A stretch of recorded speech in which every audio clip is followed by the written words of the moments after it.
best part. I'm Elizabeth Barron. I was an Associate Justice on the California Court of Appeal in Los Angeles in Division 4 of the Second Appellate District.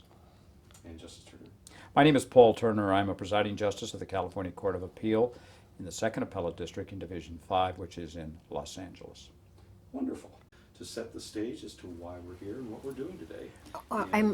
Is this part of it now? We're already going? Yeah, we're ready to start. This is June 21st, 2010. We're in Atascadero, California. This is in northern San Luis Obispo County.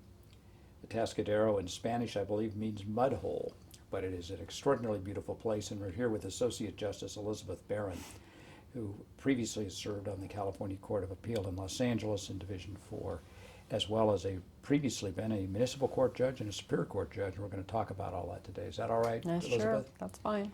All right, you're retired. And how long have you been retired? 10 years. What do you do now that you're retired? 12 years. Well, what do you do now that you've been retired for 12 years? I write books, I ride horses, and I go to prison. We're going to get to each of those later on.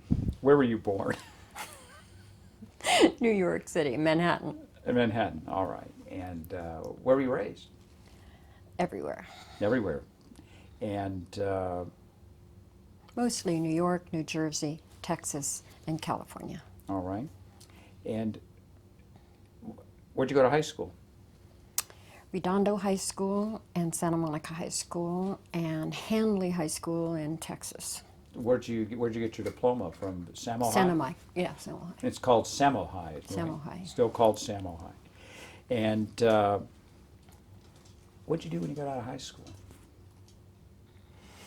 Well, I was working. I had been modeling since I was about 15, so I continued to do that. Who did you model for? Originally, it was just photography modeling for a photographer in LA, and I did that for quite a long time. Penny's catalog stuff. So I would do that once or twice a week. And I started doing that when I was 15. And then I went to the Pasadena Playhouse. While I was there, then I wasn't doing any modeling. Now, when did you go to Pasadena Playhouse? 1959. What was the Pasadena Playhouse? It was considered the most prestigious drama school on the West Coast. Actor Studio was in New York. Pasadena Playhouse was in California.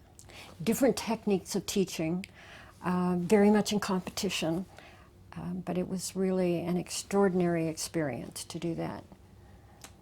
So I didn't go back to modeling until after that, and after my daughter was born. Then I went back to modeling, and I was with the Mary Webb Davis Agency. Now, tell us what was the teaching technique, as you remember it, They taught at Pasadena Playhouse. they taught technique. All right, Whereas at the Actor Studio, they taught the method. It was called method acting, and so you got way deep into the character, and you would have to like be a tree.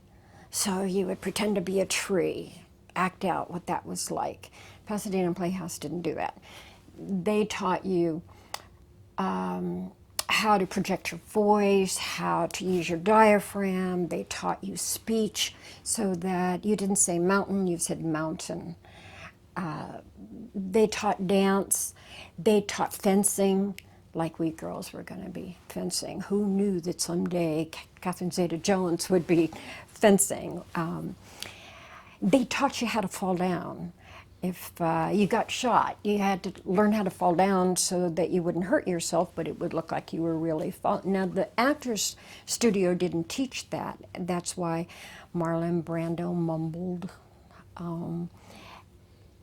It was just totally different, and I think Pasadena Playhouse really was aimed at live theater.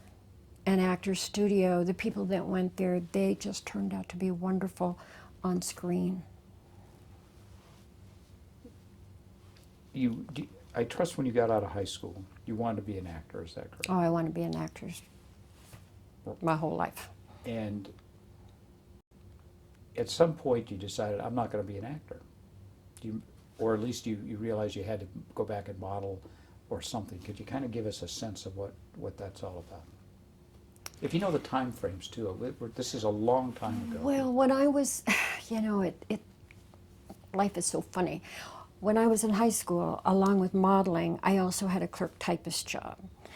And it was for a wholesale grocery company. And the wholesale grocery company sold groceries to 20th Century Fox Studios. And so my boss asked me if I would like to go to the studio. Oh, of course I wanted to go to the studio. And when I was at the studio for lunch, the man who ran the cafeteria, my boss told him I wanted to be an actress, and I was in the drama classes at my high school. And he said, and I told him that, I was going to audition for the Pasadena Playhouse. And he said, well, if you make it and you've been there a year, give me a call and I'll get you introduced to the man who runs new talent at our studio. So sure enough, I auditioned, I got in, a year went by, and so I called up the manager of the 20th Century Fox restaurant and said, I don't know whether you remember me, but you promised to introduce me to Ben Bard. He was the head of new talent. And he said, I remember you. And of course, come on over. So he got me a pass, and I got to go on the lot, and he took me over to meet Ben Bard, and then I had to audition for him. I auditioned for him and got accepted in the new talent program. The audition was wonderful. I can remember the first line I had to say. What was it? I had to memorize the thing. What was the line? It was, in cogitating your esoteric something or other. Well, I didn't even know what those words meant, so I had, to, anyway. So you asked me, what did you ask me in the first place? How long were you, well, tell me this, how long were you Okay, I was at 20th Century Fox? Well, I was there, it was a 6-week new talent program, and then I was signed for a contract. And then I got pregnant, so that stopped that. I had a baby instead of becoming an actress. After she was born, then I went back, but I decided it wasn't for me. They had casting couches in those days. So there was a lot of sexual harassment. As we look at it now, in 2010, yeah. there was a lot of sexual harassment going on. Yeah. And so there was a lot of what we would call, in the law right now, quid pro quo. That's right. And so anyway, at some point you decided this is not for me. Do you remember how old you were when you said this is not for me? 19. All right. And so you returned to modeling. Right. Now you said you were with an agency. Yes. What was the name of the agency? Mary Webb Davis. What is an agency? They get you your jobs. They send you on your interviews and take 10% of your salary for doing it. And You can't work without them. I mean, they are incredibly important. The bad thing, though, is I was scared to death of my agent. And they have people who work in the office, and every day, every morning, you call into your agency, and you're told where you're going to go, where you're going to interview, and if my agent answered the phone, I'd hang up. She was a terrifying lady, and then I'd wait 5 minutes, call back, hoping I'd get one of the secretaries. And I never told anybody I did that. And then finally I told one of my best friends, and she said, oh no, that's what I do too. don't worry, this will only be on the internet for several Well, years. she's gone. Now, now, when you were originally a model, you were a model in Los Angeles. Right. Now, what would be, if you went on where would the typical interview take place? At the department stores. Most of it was runway modeling. So the department stores would hire you to spend a day in the store, 11 to 4, walking around wearing all their clothes, or you're going to a designer. All of us who were at the top of our game, we all had our own designer. That person that liked us, we represented their look. And my designer was a woman named Helen Rose, and she was an incredible designer. She had won Academy Awards with MGM when she was with that studio. She had done 5 out of 7 of Elizabeth Taylor's wedding dresses. She did the wedding dress for Grace Kelly when she married the Prince of Monaco. I mean, her clothes were absolutely extraordinary, and she chose me. Where did she prepare her clothes? In Los Angeles? Yeah, in the garment district down 7th Street. L.A. Where would be Just down the way from the Court of Appeal. where would you what stores? Can you name some of the stores that you would model? You know, in? the sad thing about it is most of them are gone now with the recession, but Bullock's, Did you do Bullock's Wilshire? Bullock's Wilshire, Which is where Bullock's South- Westwood, where Southwestern is now, Southwestern yeah. Law School is Yeah. now. And so you did Bullock's Wilshire and And Magnon's, which was just a block or two away, Saks Fifth Avenue in Beverly Hills. There was a store called Joseph Magnon's, wonderful store. And then I worked in stores all across the United States. when did you start out in Los Angeles and then go to the United States? Could you tell us how that developed? Well, you're going on interviews and you're being hired by department stores, you're being hired by designers to show their clothes, and then if you're lucky, a designer finds you really represent their look. Helen, like me, she thought that I was as close to the Grace Kelly type. That's what she liked. And so I became her house model, is what it's called. And when she would go on the road with what they call trunk shows, because the whole line, you have 102 pieces in a line, it's all packed in a trunk, and off you go, and you go to, you know, maybe Scottsdale, and then on to Dallas and Houston and Palm Beach, Florida, Memphis, Tennessee, Omaha, New York. You just travel this whole circuit when you're on doing the trunk shows, and it takes about 6 weeks to do that.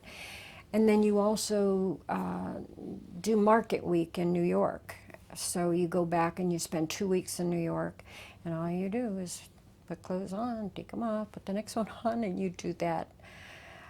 Starting, you know, early in the morning, like 9 o'clock, but you really got busy in the afternoons because all the buyers from all the stores around the United States would go to 7th Avenue. That's where the garment district is in New York. And they'd go to 7th Avenue all morning long, and then they'd come to the hotels to see the designers that came from Los Angeles. I don't know that there were any designers anywhere else but LA. And then you would also go on interviews when the Parisian designers came over and did their big shows. So I was lucky. I showed for probably every single major designer in the world for between the ages of 19 and 33 when I decided to go to law school. A person listening to this or watching this would say that sounds glamorous. Do you agree or disagree? Or? Well, sometimes it was glamorous, but when you're doing trunk shows, guess who has to iron all those clothes that come out of the trunk?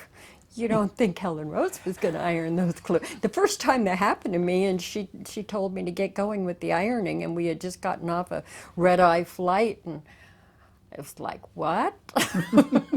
It's supposed to, and these are delicate chiffons and with gorgeous beading on them and very slinky jerseys. I mean, she made these very elegant evening gowns that would sell for like $10,000, and here I'm supposed to iron stuff.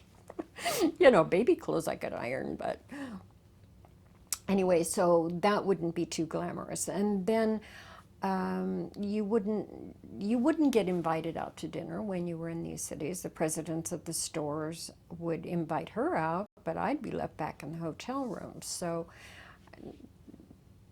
that was good and that was bad, because during those times is when I educated myself, because during this period of time I couldn't go to college. I mean, I'm on the road half the time. So You are a assiduous reader.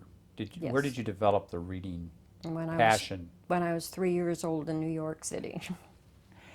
Did you find though? By the way, by the time I was 7 years old, I had read every single children's book in the New York City Public Library. How about that? By the time I was Did you 7. read the Nancy Oh, Drew? yeah, but Nancy Drew is a little bit older than 7. You read Nancy Drew when you were around 11. And how about the Hardy Boys? You read them about the same age. To this day, do you feel you still have a passion for reading? Oh, of course, yeah. And writing. so anyway, you were a model then from age 19, No, 15. 15, but you worked after your daughter was born, you worked as a model from what age, 19 to? Yeah, I had some time in there where I was working for a couple of public relations companies. I worked for a company called Hill and Knowlton, which was the largest public relations company in the world. They represented clients like Coca-Cola and the oil and gas industry and the aviation industry and the Nassau Bahamas, Sun Valley. So I worked for them for about a year and a half as a receptionist, but I also did all the modeling for them when they were. Where was that, in And Los that was Angeles? in LA, yeah, on Wilshire Boulevard.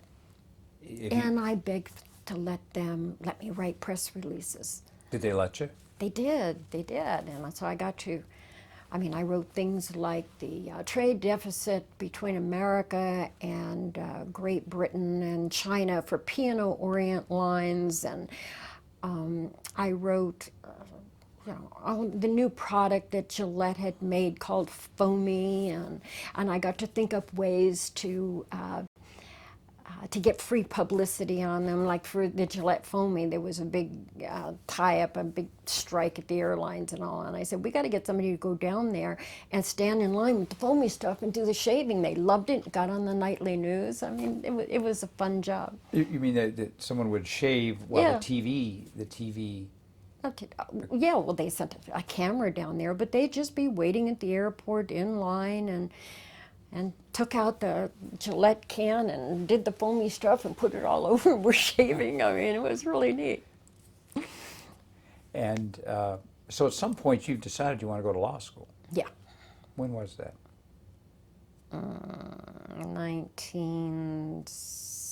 1973, 72, 73.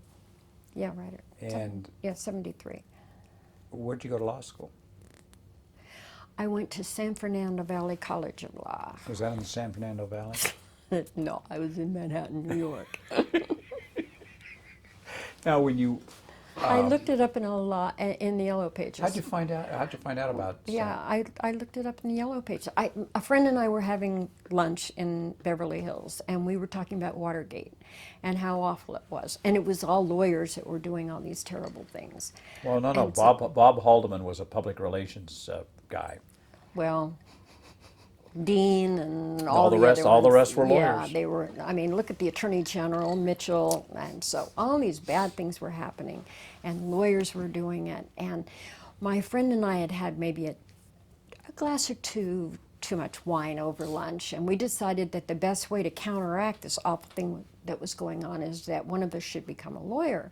And he said he wanted to be a CPA, and he said, so you should go to law school, Liz. And I said, okay, and I went home and I looked up law schools in the Yellow Pages and picked the one closest to my house and went down and applied. And they told me I had to take the LSAT. I hadn't the slightest idea what that was. And You didn't even know how to spell it, did you? yeah, I can spell LSAT, Paul. Yeah, but I don't think I knew what it meant.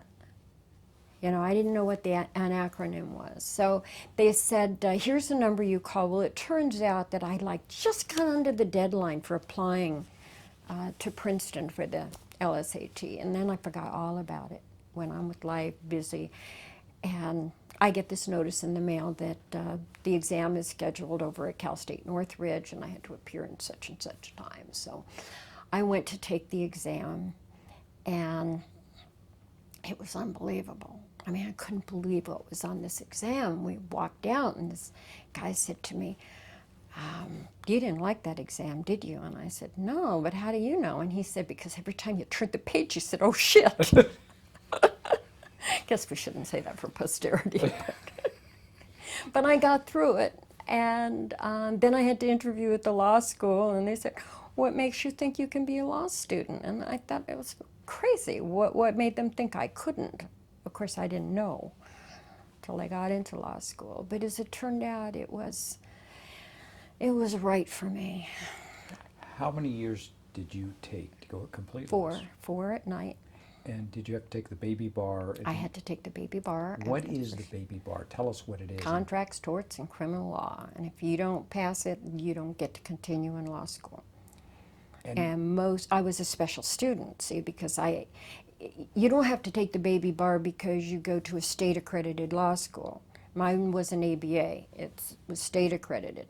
You only have to take the baby bar if you don't have an undergraduate education. And since I didn't, they let you in. They take your life experiences into consideration to determine whether they're going to let you into law school. Although I think that they would have let me in anyway just because I could write a check. I don't know.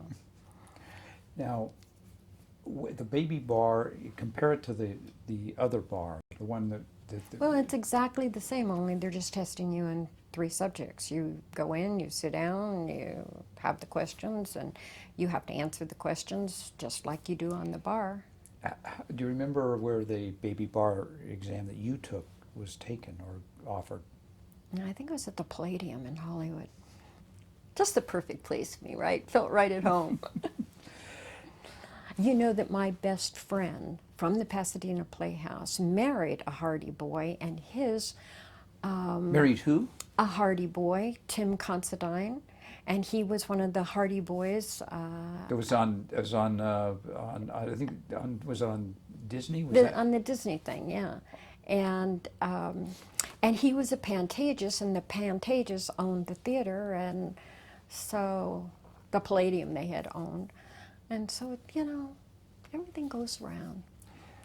When you passed the baby bar, obviously. I passed the baby bar, and I passed it with an A, and nobody had ever done that before. Not from my law school, anyway. Now, at your law school, there were some very, very important people, besides you, were there There were. not?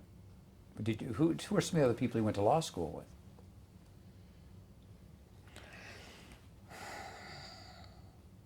I can't remember. It's too far back. I know that she's on the court now. Frances, what's Frances? Frances Rothschild. Yeah, Frances Rothschild. She was there, but she was before me, and she became a judge. I was so impressed that somebody from my law school became a judge. I couldn't believe that anybody. Were you the first one from San Fernando Valley to become a Court of Appeal justice? Yes.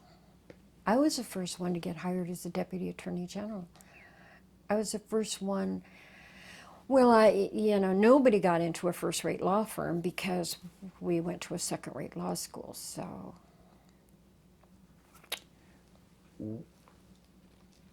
Tell us about law school. What are your recollections now It about was it? wonderful. You enjoyed law I school. loved every minute of it.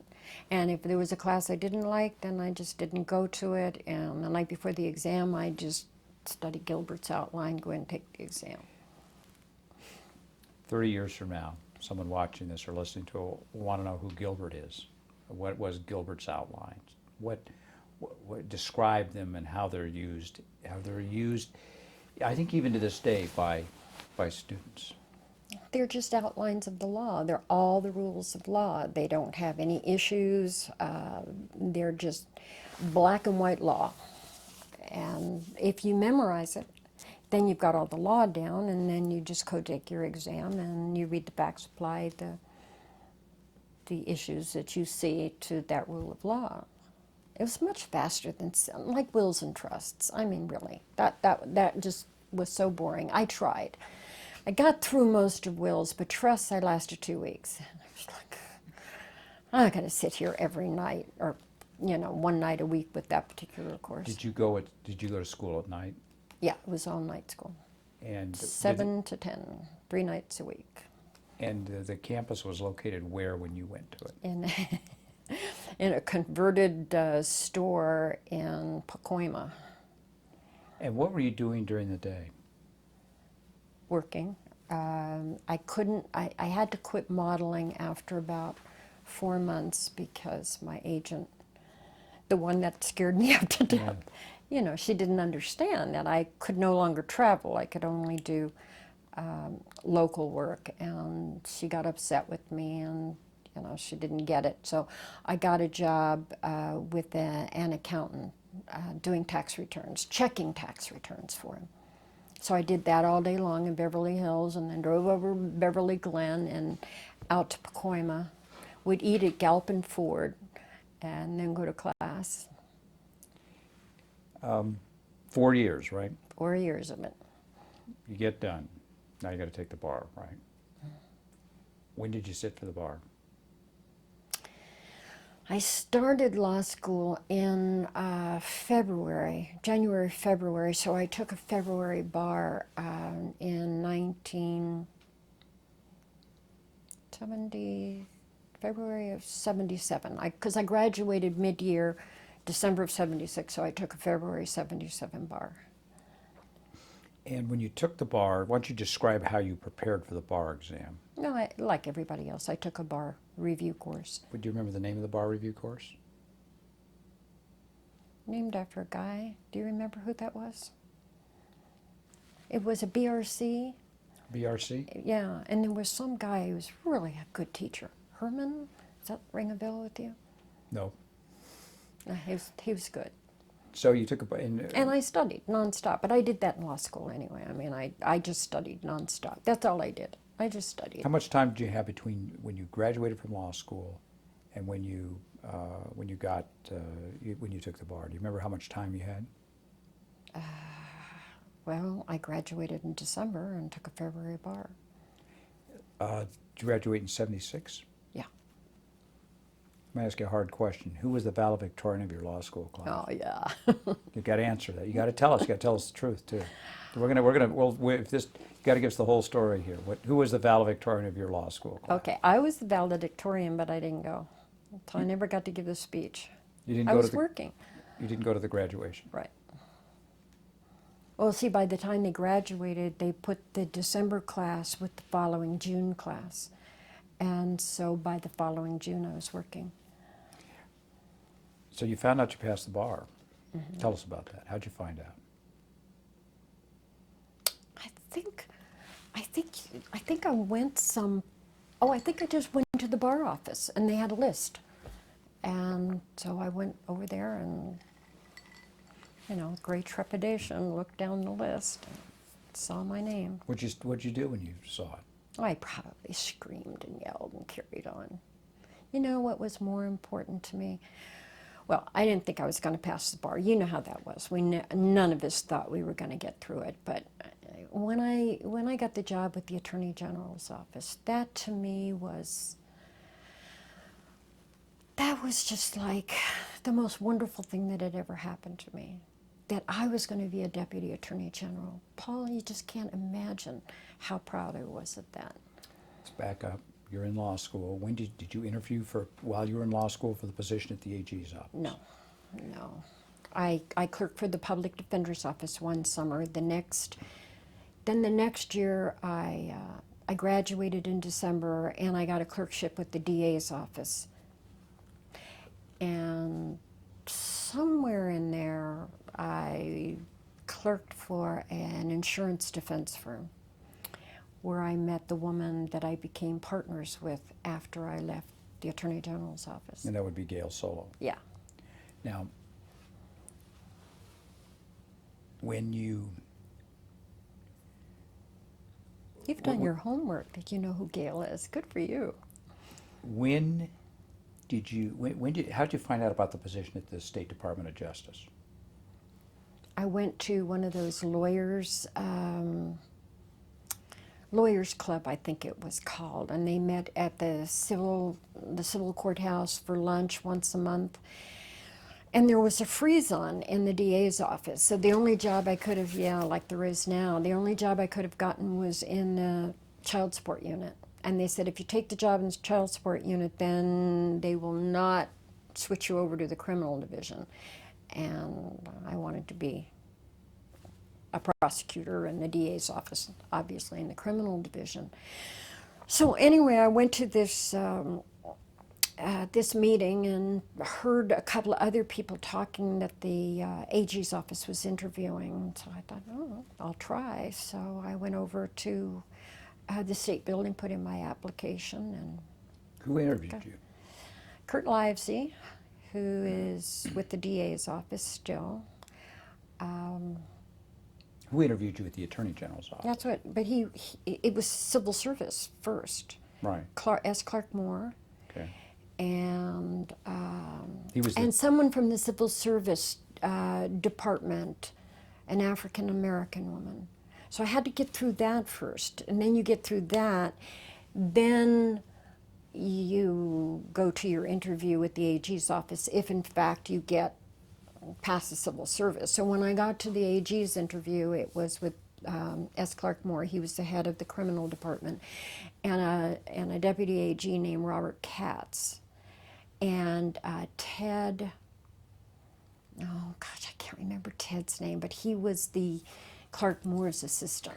Would that be Ted Fogel? Ted Fogel, yeah. Good for you. So what did they ask you during the interview? Clark wanted to know where I learned to write. And since I hadn't gone to college, that was a hard one. And my answer was my mother spoke good English, and so I didn't massacre the English language.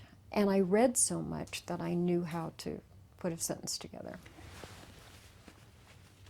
But I had no formal training in it. So when did you begin work at the State Department of Justice? 1977, October of 77.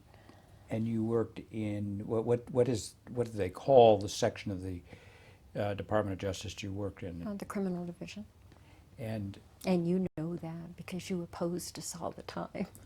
And we'll get to that later. We'll get Okay. to the good stuff Okay, later. yeah, right. Now, tell us what your assignments would be as a member of Criminal Writs and Appeals. Just read all the briefs. The appellants would file their briefs. You read them, you respond. So you do all the research and writing the respondents' briefs. And that's for the appeals. Same thing for the writs. Then you appear in front of the Court of Appeal to argue your case unless the defense waives argument. If you were on a trial team, which I was, then you also got to go to court and try cases. Usually those were when the district attorney's office had to disqualify itself because a member of their department had gotten in trouble or was the victim of a crime. So most of the time you appeared in the Court of Appeal, is that correct? Yes. Tell us about your Supreme Court case. Do you remember that? Mm-hmm. Tell us about it. In re Rojas. Rojas had to do with pre-sentencing credits. And 3 cases came down in the space of 2 weeks. And on the same issue, that 2 cases said, our office lost. They said, no, the guy does get to have pretrial credits. He was in prison. The inmate was in prison or under the jurisdiction of the Department of Corrections, picks up a new case, and the issue was, should he get good time, work time credit for the time he was in county jail waiting for the new case? And 2 courts of appeals said, yes, he got those credits. And I just thought that was outrageous. You're already in prison. Why should you get credits, good time, work time credits, when you weren't going anywhere anyway? And Division 5, before your time, agreed with my position, and so my case got taken up by the Supreme Court. And those were in the Rose Bird days when the AG's office didn't win any cases. So they take up mine and they don't take up the other 2 cases. It was definitely I was going to lose. And I didn't, so that was pretty much a highlight.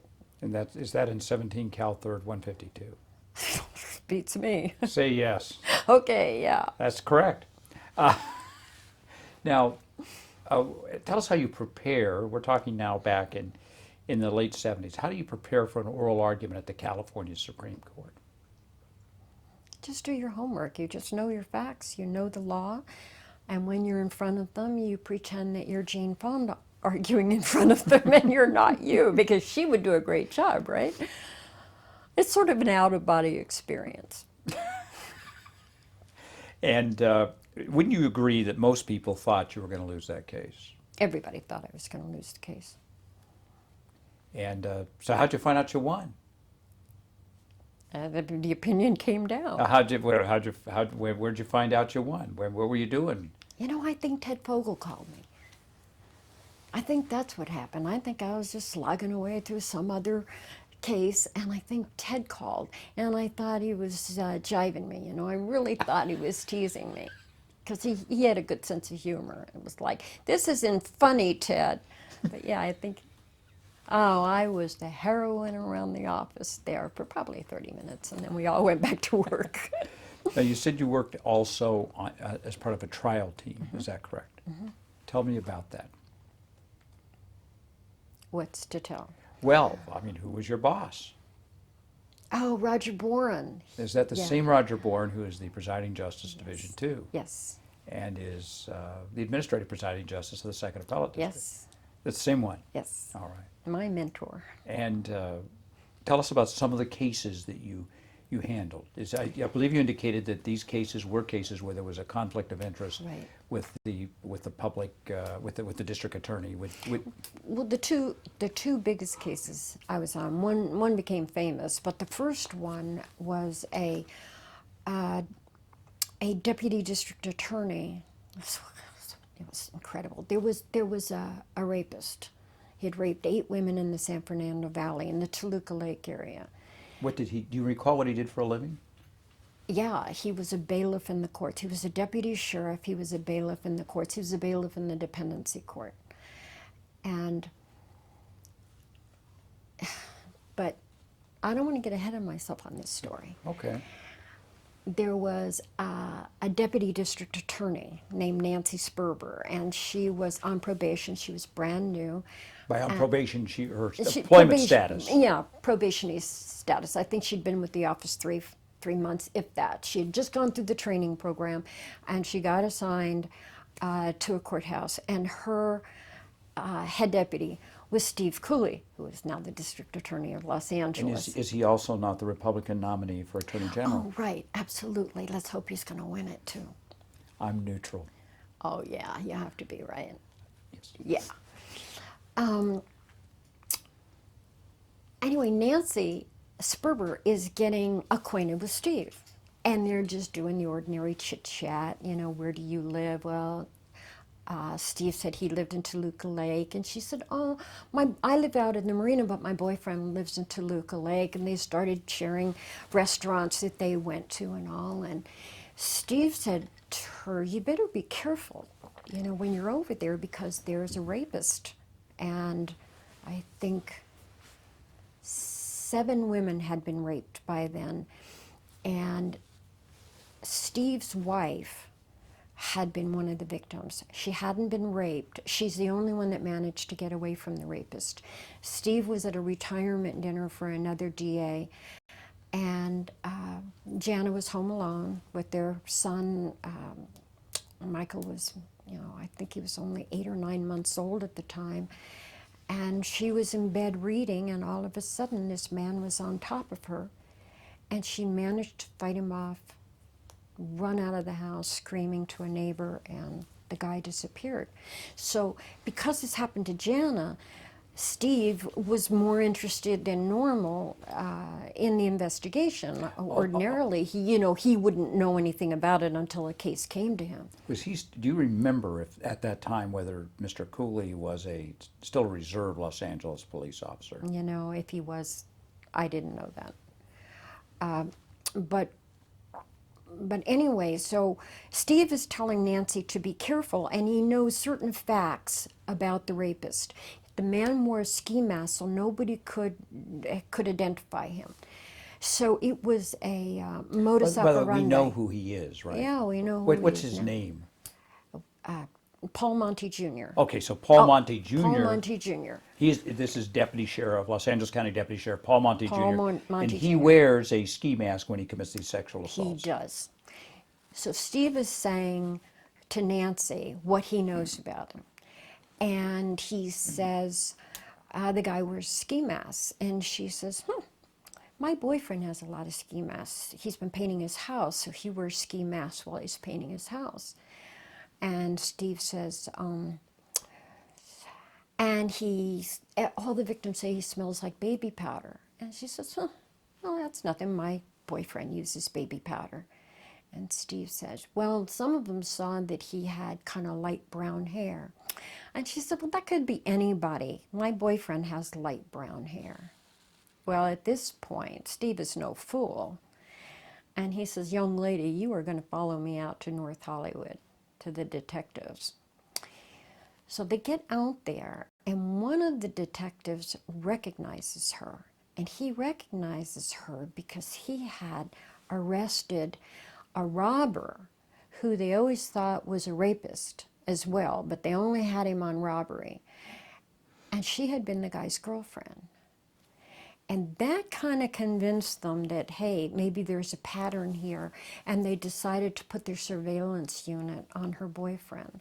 So they put him under surveillance, and unfortunately, he managed to rape one more woman before he was caught. He was caught coming out of her house. He had eluded them during the surveillance, and they think he knew that he was under surveillance because he would drive on streets where there were trees covering the street so the helicopter couldn't see him.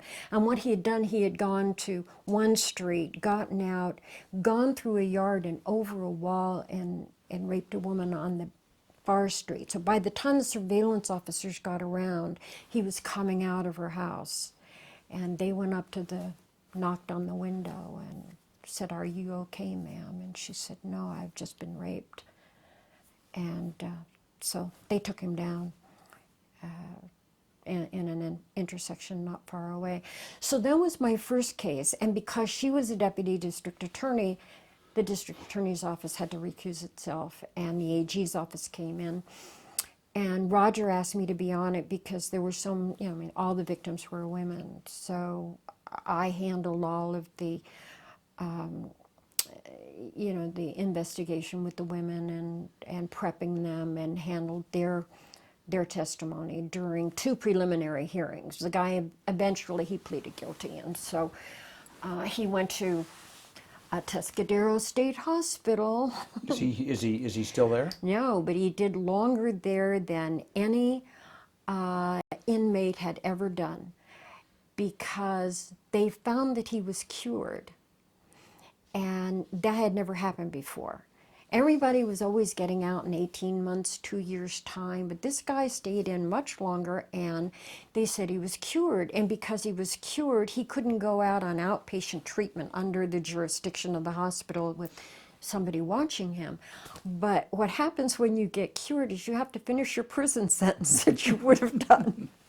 And so we ended up doing, I think, and you don't get good time, work time. Back to that old good time, work time. You don't get good time, work time when you're in a mental hospital because you're not in prison. And that would be the time that's calculated under Penal Code Section 2933, more or less. Yeah. We're talking government work. Yeah, It's close right. enough for government. Somewhere in there. Right. But anyway, and here is a big coincidence on this case. I'm now on the bench. By the time it's time for him, he gets out of the hospital and he's going to be sentenced.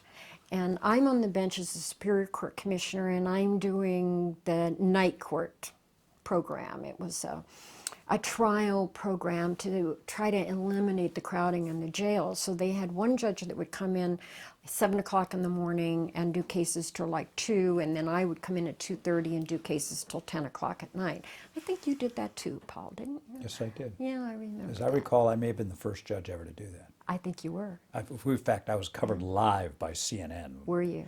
Shows you that it was a slow news day. Well, Anyway, hey, so listen, you're I in was on 48 minutes, and I had a great case. I had a defendant who was crying, and I ended up on the cutting room floor, and they did J.D. Smith flipping pancakes out at his duck hunting ranch. Well, speaking of, we need to identify who J.D. Smith is. Oh, he was a police officer who became a Superior Court judge, and he was a very colorful character. Now, going back to you were in night court, and we'll get to Okay, night so I'm court in night in court. a nonce, Okay, but tell but us I about was what talking- the coincidence. Coincidence. Okay, and so he comes up for sentencing, and he's in my courtroom, only he's in front of Bernie Kamens. And so it was really hard not to leave Bernie notes. Get this guy good. And now we're talking here about Paul Monte Jr. Yes. Okay. Yeah. So I was a good girl. I didn't.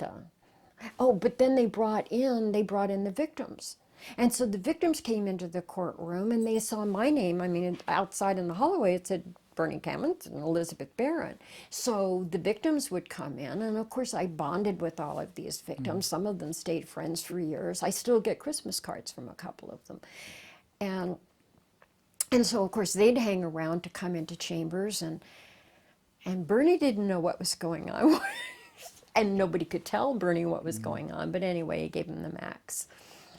Now, that was the first trial case that you worked on. No, I had some other, But the first big one. yeah, first big one. What was the second big one? The Hillside Strangler case. Okay, tell us first of all, who were the Hillside Stranglers? There was Angelo Bono and, We would call him today the late Angelo Bono. yes, the late Angelo Bono, and his cousin Kenneth Bianchi. And 10 women had been raped and murdered, and their bodies thrown onto the hillside.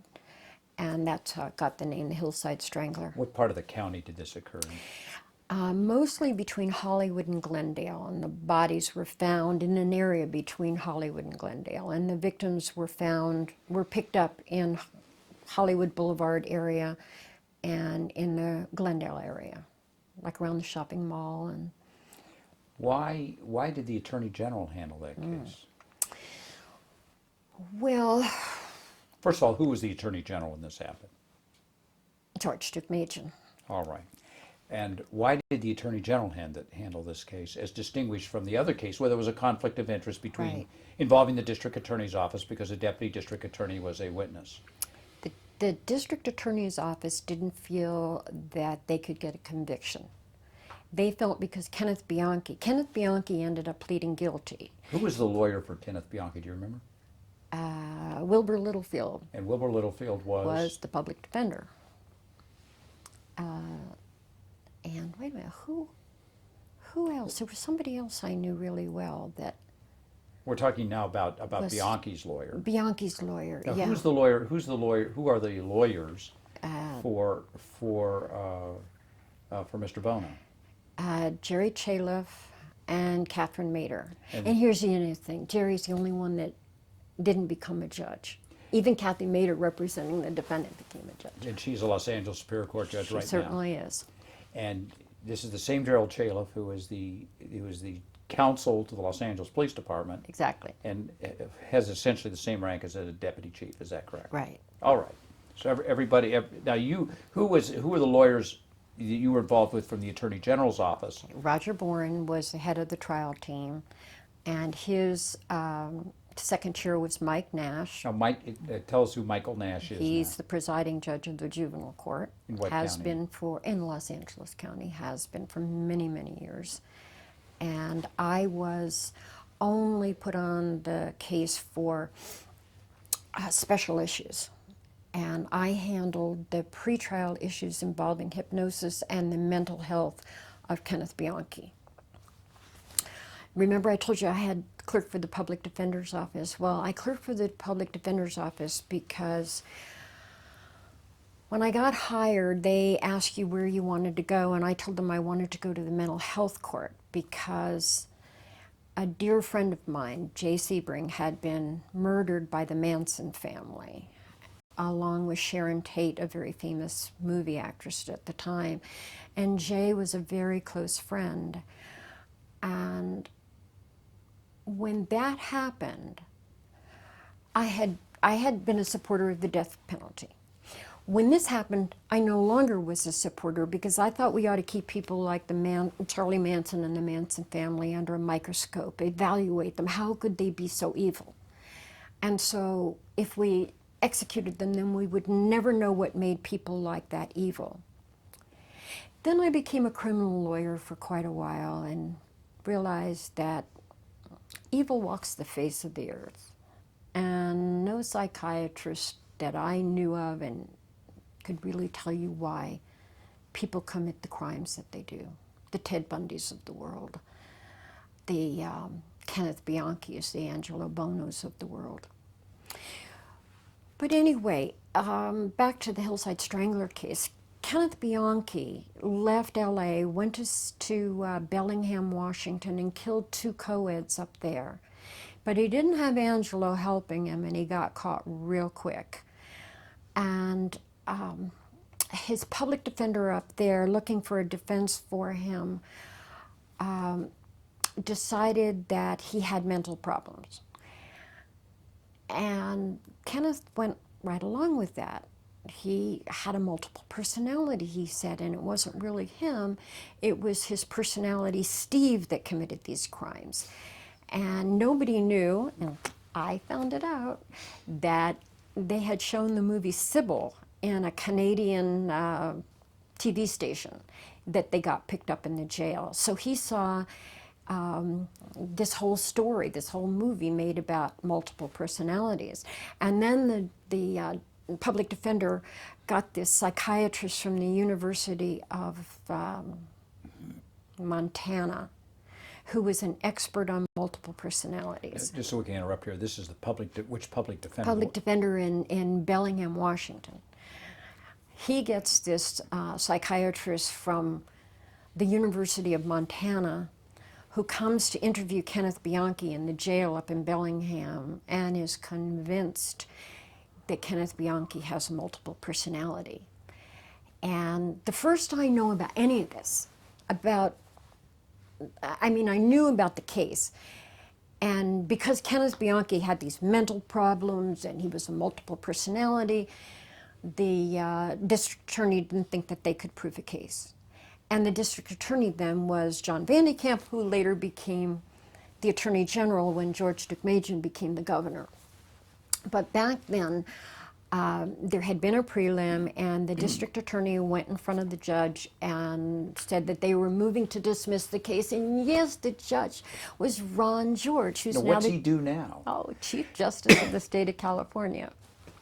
And so he said, no, I'm not dismissing this case. I've heard the prelim, or had read the preliminary hearing transcript, I guess, because he was Superior Court judge, so he didn't do the prelim.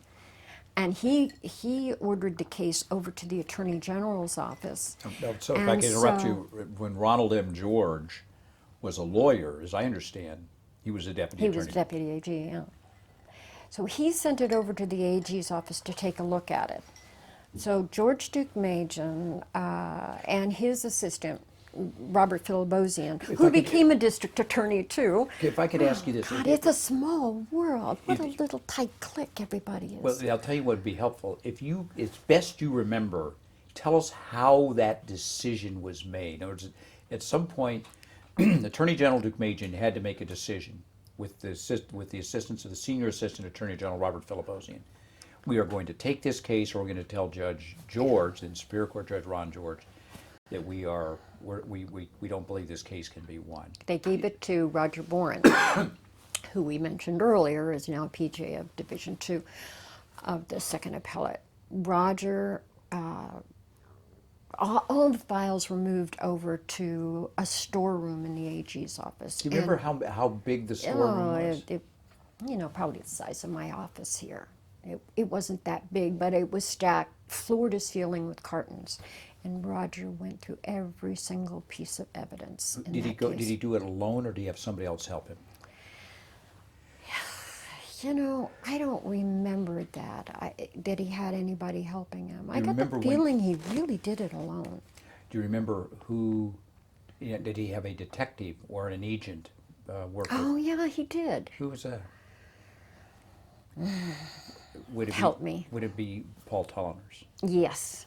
Okay. Yes, it was. Tell us about Paul. Oh, he was wonderful. Well, something more than he's Oh, wonderful. he was an honorable man. He had a good sense of humor. He was compassionate.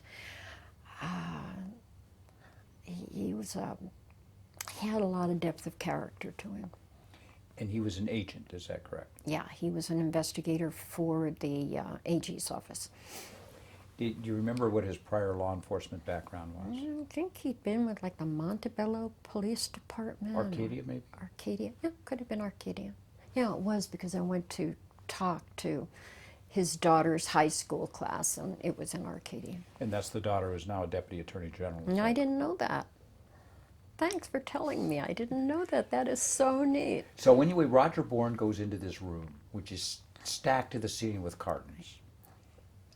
What else do you remember about the process? And I realize you may not remember everything. You know, I wasn't in on it, Paul. I mean, I was back in my office writing briefs, so I knew that the case was around. I knew that it had been assigned to Roger.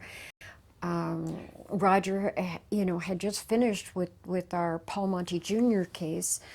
And really the first time I paid attention to it, other than as a woman, you know, I was scared to death. We all were scared to death before those guys were arrested. I mean, we started locking our cars in those days.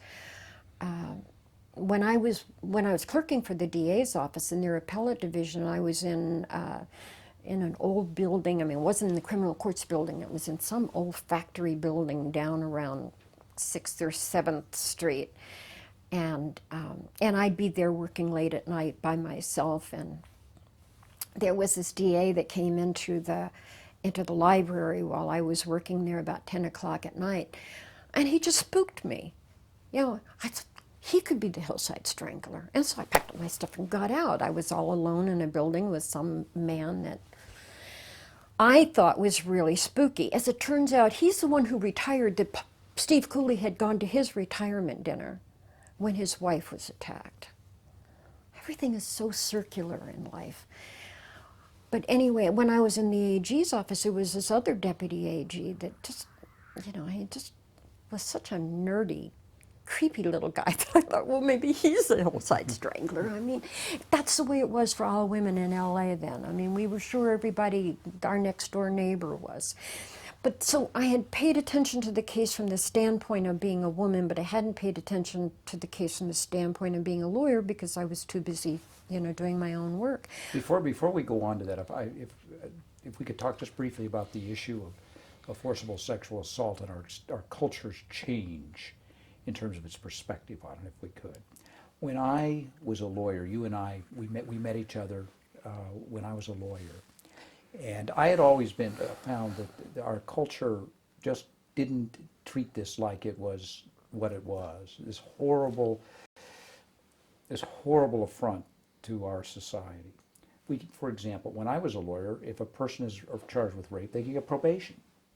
Well, there was even a jury instruction. What would the jury instruction say? That said rape is a charge that's is easy to bring and difficult to defend against, words like that. So you should view the testimony of a rape victim with caution. Now, when I was terrible. I was a lawyer, I just even though I represented rapists, and I represented murderers and child molesters and robbers and dope traffickers and whatnot. And later, I think you did some criminal defense, didn't you? Yeah.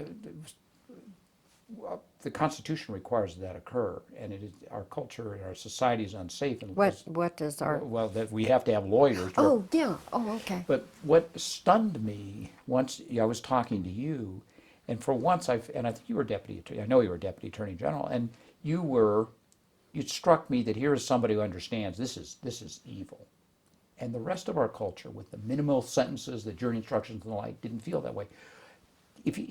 If I'm correct in that assessment, tell me how you think our culture has changed, or maybe it hasn't changed. Well, I think it started changing with Armin Arabian, because Armin Arabian went out on a limb and refused to give that jury instruction in a rape case, which was reversible error because the Supreme Court had approved that jury instruction. And, you know, Armin...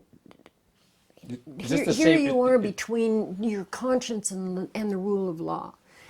And Armin's conscience won out, and he refused to give the instruction.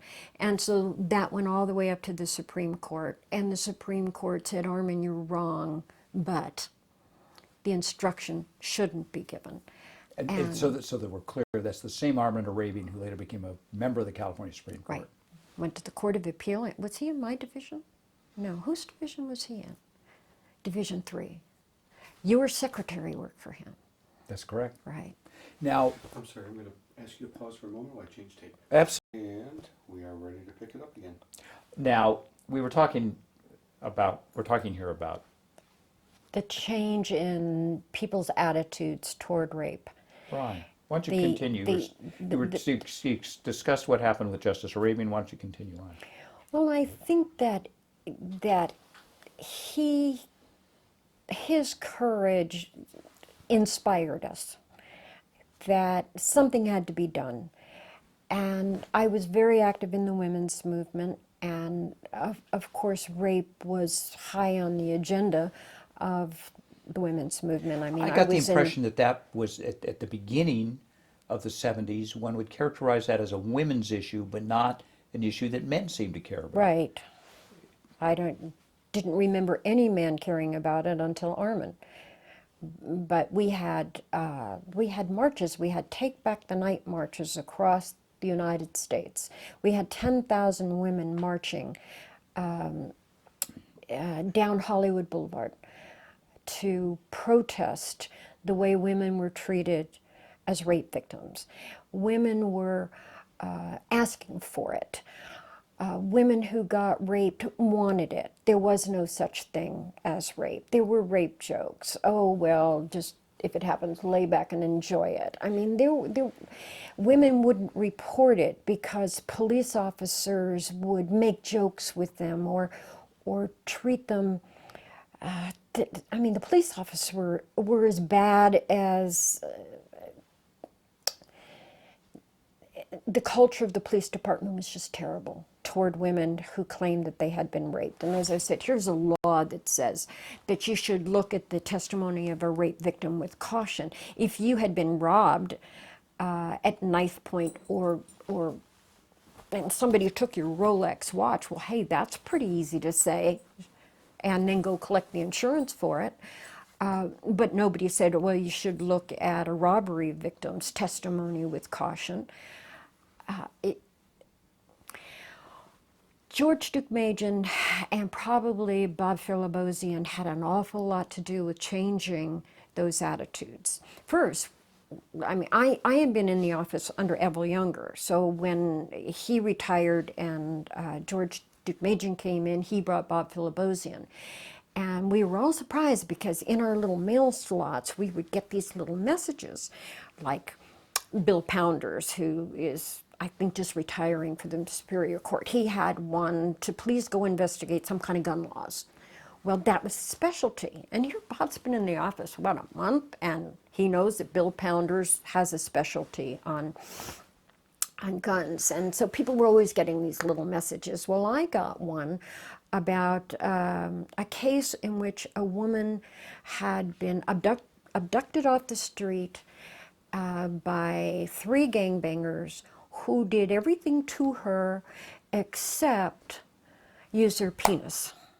But she was penetrated by their fingers and objects in the car. This woman was traumatized, and they got probation because it was battery. It wasn't a sexual offense. So I get this little note from Mr. Philibosian to check into this, respond to this woman's letter, and see what we can do about it. And so I responded to her letter. I explained what the law was, but that we wouldn't let it rest there, that nobody should go through what she went through and have those guys walk in the street in 6 months' time. So I drafted the legislation for sexual battery, which would carry the same penalties as rape. And by now, we had been working really hard to get those penalties for rape up to, I think we got them up to 2, 4, 6 in state prison, and then gradually we got them up to 6, 8, 10, and then I think we got them up to, I sentenced a guy to over 50 years for raping one woman when I calculated in all the things he did to her. So things changed. People changed too. The attitudes of men began to change. I think one of the things the women's movement did was to make men understand that attitudes had to change. I mean, we changed language. We changed Miss and Mrs. to Ms. We changed chairman to chair or chairperson. We had, but the biggest change was in the area of rape and rape laws. And I mean, I have a book here that I wrote a chapter on a book on rape protocol, on how to treat the adult victim of rape.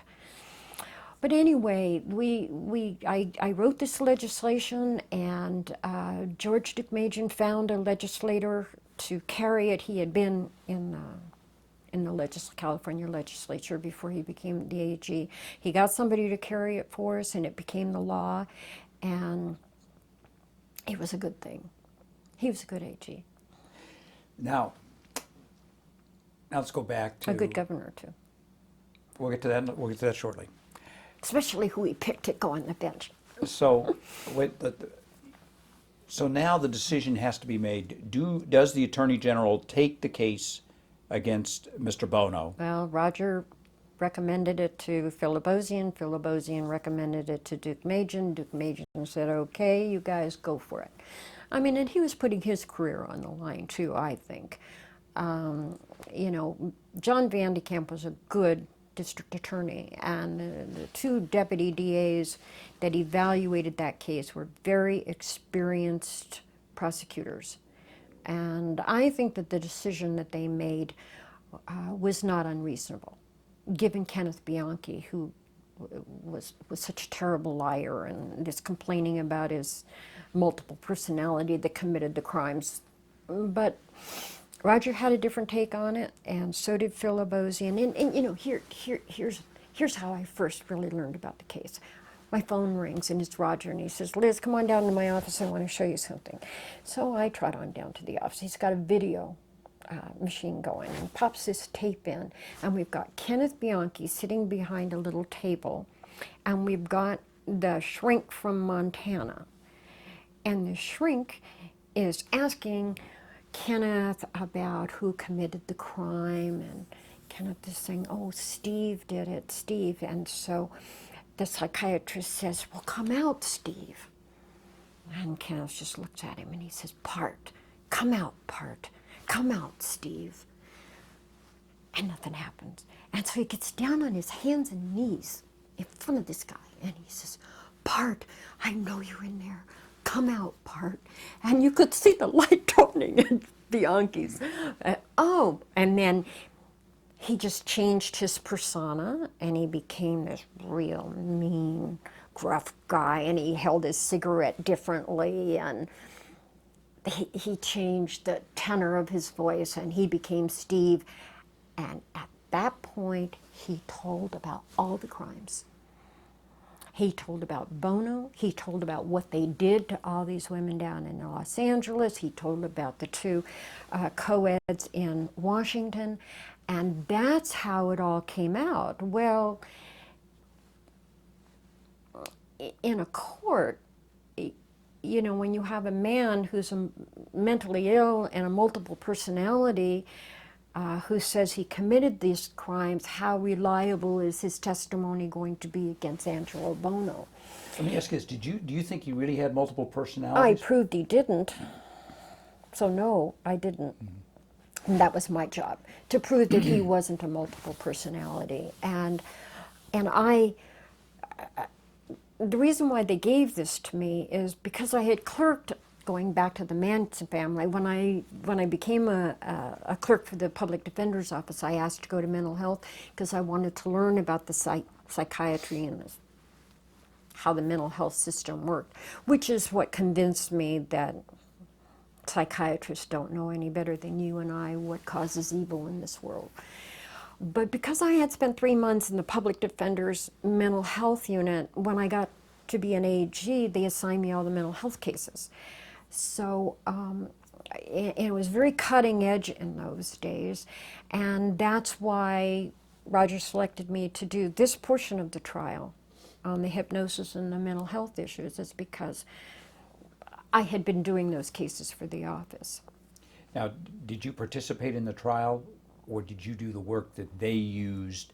No, Mike Nash and I did the pre-trial, and then when the pre-trial was over, then Mike Nash became second chair to Roger, and my time was done. And shortly after that, I left the AG's office and went into private practice. Now, tell us about private practice. I wanted to be like Jerry Chaliff. I mean, he just took control of the courtroom. I mean, I would be examining witnesses that were harming his case, and he'd just get up from counsel table and go over and pick up the bailiff's phone. And these are the days before cell phones, and he'd make telephone calls while I'm doing this crucial examination. And it was like, oh, he is so cool. Of course, Ron George stopped that after a while, but. And how long were you? So tell us what kind of law you did. Criminal defense, you did civil, or tell us what you did when you were in private practice. Well, I went into private practice to do civil work. I wanted to do plaintiff's personal injury, but I never got any cases. And I had bought all this furniture. You're looking at some of it here from back in 1982. Still have it. Cost a fortune. Got an office in Century City. No clients came my way, so I went down and got myself on the criminal defense panel, picked up cases, and on the dependency panel to handle dependency, represent kids and parents in the dependency court. And I did that for 2 years, and I really liked doing the dependency work, Paul. I just thought it was one of the most important things I'd ever done, but I didn't like being a criminal defense lawyer. I just didn't like it. I got cases dismissed, and I was a good lawyer, and I didn't like using my talents to see guys walking out that I knew had committed the crimes. I also didn't like going in the lockups. They stank. I'd have to take my clothes and hang them out when I got home at night, outside, because they'd smell so bad from being in the jail. At some point, you began working for the Superior Court. Do you remember how that happened? You started working as you were a referee, right? Oh, right. Now, I was thinking juvenile court. Of course, the juvenile court's part of the Superior Court. tell us how that happened.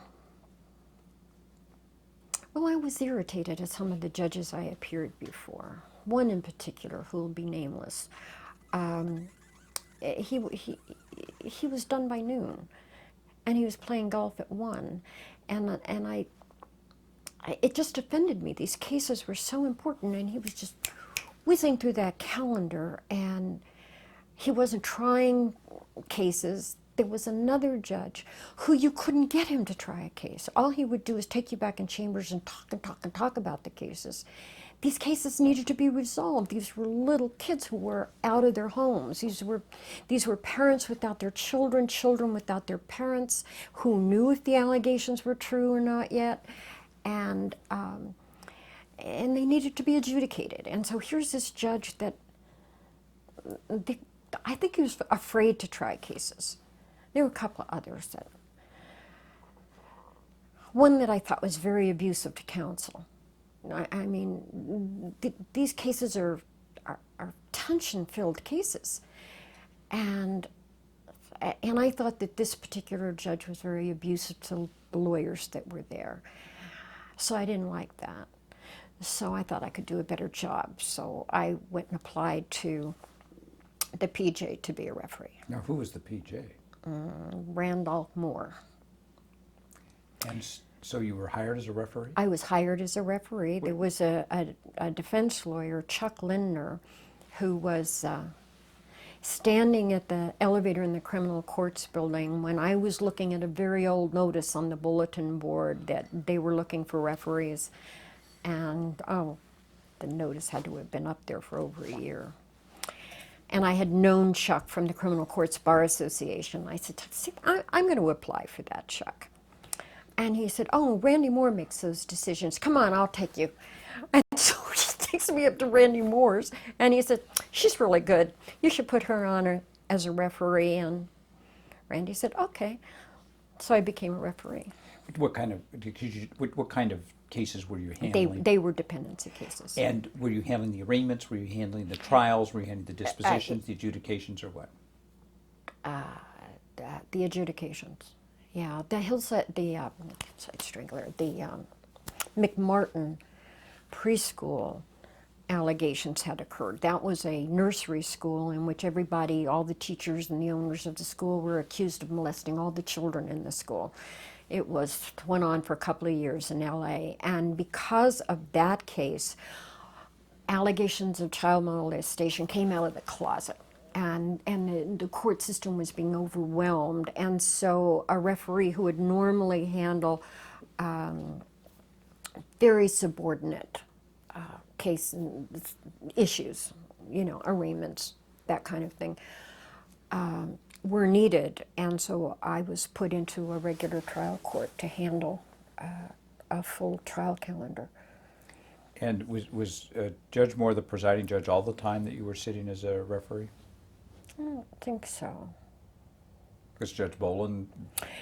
Judge Boland, I don't think was the presiding judge of all the juvenile court then. He was the presiding judge of the dependency division. And I think he may have become PJ of juvenile after that. He was not one of the judges that I had any complaints about. Oh, you thanked your lucky stars when you found yourself in Paul Boland's court. I mean, that man was, he was the consummate judge. Knew the law, was compassionate. He was an incredible man. Great loss to all of us. He was a true blue Bruin. At some point, though, you have a chance to become a judge. Could you tell us about that? Oh, well, okay, I'm a referee, and a friend of mine told me, she was a DA, later became a judge, Judy Abrams. But she was a DA, and she and I would be on opposite sides of the council table, and she told me she was going to apply to be a municipal court commissioner. And I was really impressed. Oh my God, somebody I know actually might go on the bench. So I said, well, gee, I'd like to try that too. And so I applied to be a municipal court commissioner, and I didn't get past the first 9 judges. I mean, I didn't get a call back. I mean, clearly and here I was a referee, and so it already was on the bench, but I was definitely not qualified to be a municipal court commissioner, and I was really upset about it.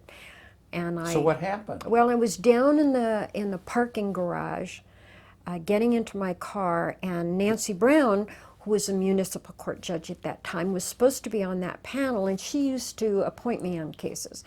And she was on the far end of the parking garage, and she yelled at me across the whole garage. She said, Elizabeth Barron, don't you let those municipal judges get in your way. You apply to be a Superior Court Commissioner. I said, oh, okay. You're in a parking lot.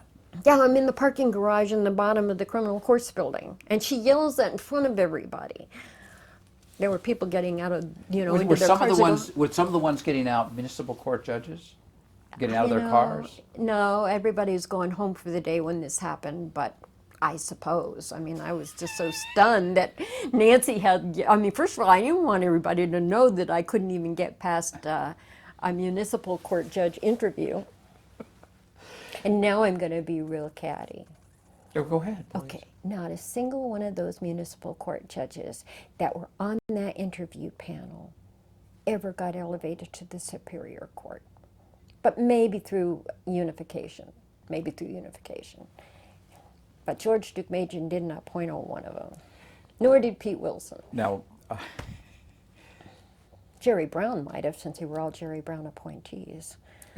Who may be our governor again. Now so you apply to be a Superior Court Commissioner. So I applied to be a Superior Court Commissioner. You couldn't cut it as a Municipal Court Commissioner. Clearly unqualified. And you know what? They put us through a bar exam. Right. If we got past, do we have an oral interview first? And then if we passed that, then we had to go take this bar exam. There were 4 questions. We got to pick 3 out of the 4, and we had to write an essay on them. And I remember the first one I looked at, I didn't know what in God's name it was about. To this day, I don't know what area of law it falls into within the court's jurisdiction. But they had a dependency case, they had a divorce case. I had never done dissolutions. I was disillusioned by dissolutions. and one other area of law. I can't remember it now. But the dependency, a criminal case. The dependency case I could answer, obviously. The criminal case I could answer, but the divorce cases. So how I wrote that exam is I have never done a divorce. I've been divorced, but I've never done a divorce. And so if I was appointed to sit or assigned to be a commissioner in family law court, I would have a lot of work to do. I would have to really do a lot of research. Well, I wrote this out. I said, for example, in this question, this is an issue. And I don't know what the answer to that issue is, but I will know how to find the answer to that issue. And so each one of those, I mean, some you could kind of figure out what it was going to be. And so Paul Boland, who I guess he may have been, well, he was at least on the committee. He told me that I had gotten the highest grade on the written exam, but that I came in 4th on the list because I had no family law background or civil background. But anyway, I got to be a Superior Court Commissioner. And that was in May of 1986. If you say so. And what were your assignments when you were a Superior Court Commissioner? I was sent to Compton, and I handled major felonies in Compton for, 2 or 3 years? Did you do the trials, do the arraignments? Oh, no, trials. And at some point you wanted to become a municipal court judge. Well, I really didn't. I wanted to be a Superior Court judge, but that was the way you had to get there, was to be a municipal court judge. And So did you applied, obviously. I applied, and I was sent over to the Jenny Commission, and I had an interview, and I did very well, and nothing happened. You know, you go into that big, dark, deep hole. Marvin Baxter, who's a justice on the Court of Appeal now, was... You mean the Supreme Court? No, he had gone to the Court of Appeal, and now he's on the Supreme Court. Oh, right? so at this time Marvin No, is... actually, he was the governor's appointment secretary. Okay. And very conservative, and I had a reputation for being liberal only because of my activities in the women's liberation movement, and so I didn't go anywhere, and I figured I knew why, and I understood, but then Marvin got appointed to the Court of Appeal, and a man named Terry Flanagan became the governor's appointment secretary. And I had a friend who was a public defender who had worked with Terry in Sacramento. They had both been in the legislative aides. And she said, you should write to him because he's different. And I said, it's the governor who makes these decisions. And she said, but yeah, he screens them. You should write to him. So I sat down and I typed up a letter that said, Dear Mr. Flanagan, I have an application in for appointment to the municipal court, and my friend Jill Lansing said that you're different from Marvin Baxter. And so would you please take a look at my PDQ and see if I'm the kind of person that Governor Deukmejian might ever appoint to the bench? And what is a PDQ? Your personal data questionnaire with all the information you file with the governor when you're seeking an appointment. So you send this letter to Terry. What happens? And 2 weeks later, I get an interview. And as it turns out, Terry's mother had been a fashion model for the John Powers agency, which was John Robert Powers, one of the biggest modeling agencies in New York. And so Terry did not have any adverse feelings about people who were models who never went to college, who, went to law school, because he thought his mother was the smartest woman he'd ever met. So he invited me up for an interview. Now, when you say he invited you up, where did you go? Oh, actually, he came down. He was in L.A., so he invited me over for an interview. Okay. And where did the interview occur? Some state office. It wasn't the state building. It was somewhere down around Chateau Place, MacArthur Park, somewhere around that area. What, do you know what I'm talking about? Sure do. I think it's called the governor's office. That's where the governor had his office? The governor had his office there. Why do you have his office there instead of in the State Building? Because the place he had it was much nicer. It was a nice office building. There was shortage of office space. But back to you. So you go down to Mid-Wilshire. You go down to drive. I go see Terry Flanagan, and I'm Irish, and you could get into my family's Irish history if you want, because it's quite fascinating. But one of the first questions Terry asked me is, why should Governor Duke Majan appoint a Democrat? And I said, the real question, Mr. Flanagan, is how did a nice Irish boy like you become a Republican? Well, then my interview became him telling me all about how he became a Republican, that he had worked for Pete Wilson in San Diego. And so we just got along, you know, with this kind of a repartee. And 2 weeks later, after that interview, I got appointed to the municipal court. And so what I did is I went down to the post office and I got a change of registration. And by the way, my family had been Republicans too, and that goes back to the family history with Woodrow Wilson and why they became Republicans. But so I had asked, one of the things I had said to him after he told me all this about being a Republican, I said, well, didn't you ever want to rebel? And it was like, I hadn't even thought of that. And I told him, since my family was Republican, I rebelled and I became a Democrat. And so after the appointment, I went down to the post office and I got the change of voter, and I changed my voter registration to Republican, and then photocopied it and I sent it to Terry and said, okay, I'll quit rebelling. Well, then when I went for Superior Court, and he's on the Court of Appeal now too, the next appointment secretary, Chuck Pachikian. Well, first of all, tell us where you were assigned as a municipal court judge. Well, I went to traffic court for about 3 weeks. That's 1945 South Hill Street. Yeah. It's 1944 Olive Street. No, I don't. Yeah, I guess. Oh, Paul, I can't remember all that stuff. That's unimportant, you know. You find your way to it, you know, and you get there. And you memorize the way. Now you have GPS that can get you there, but back then you had to. So you're assigned to the traffic courts building. What do you do at the traffic courts building? 3 weeks I was there, and then I was sent to central arraignments, I think. So you did arraignments then in the... Yeah, in Muni Court, it's somewhere. But over in the jail, because I was over in Boucher Street in the jail.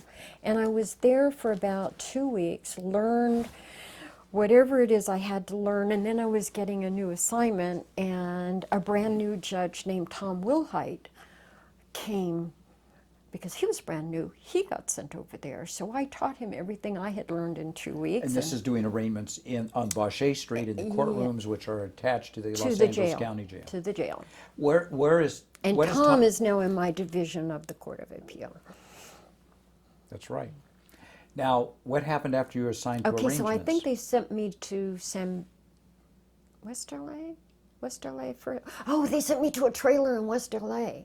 Oh God, yeah, I was in this trailer, and when it rained, all you could hear was this cacophony of sound. And my chambers was in another trailer that was behind, the front part of it was a courtroom, and the back part was my little chambers. But my courtroom was in the chambers, my court was in the trailer next to that. When I was in chambers, I could hear the judge, Judy Champagne, I could hear everything she said. Her voice would come right through the walls. And I had no computers, no books. And I didn't know anything about misdemeanors. My whole world had been felonies. And so I had to learn how to use a computer and learn how to do legal research on a computer. But in the meantime, when it rained, I had to get from my trailer to the trailer next door, where my cases were. And it was great. There was a great big post that held up the roof of the trailer right smack in front of me. So I had this little jury box over here, and I had lawyers that would stand over there, and there was no sidebar. And of course, I couldn't see anybody straight down the middle because I had a post in my way. But then the first sidebar, I said, okay, approach. And they got up there and there was no place to be except the door to go outside. So I opened the door and said, okay, I guess we'll step outside. So we stepped outside, the door closed, and we were all locked out of the court. It was really embarrassing, you know. It was very embarrassing. And then another time I got locked out, and this bad lady walked by and said to me, young lady, that's a very attractive coat you're wearing. I mean, anyway, I did a year in West LA. It was a good experience, Paul. A lot of homeless people, so there were a lot of mental health issues, and that was the area I was always interested in. And then I got sent to San Pedro, and the courtroom that I was assigned to there, the other judges said everybody who sits in that courtroom has been a woman, and everyone who's been in that courtroom has gotten elevated to the Superior Court. So I got the lucky seat. Now, what kind of cases did you handle there? Oh, the typical misdemeanor cases, drunk driving, assault and battery. Every Saturday night, the Slavic community, the Serbs and the Croats, the kids would get into it. So every Monday morning, I would have the kids that got picked up for beating each other up.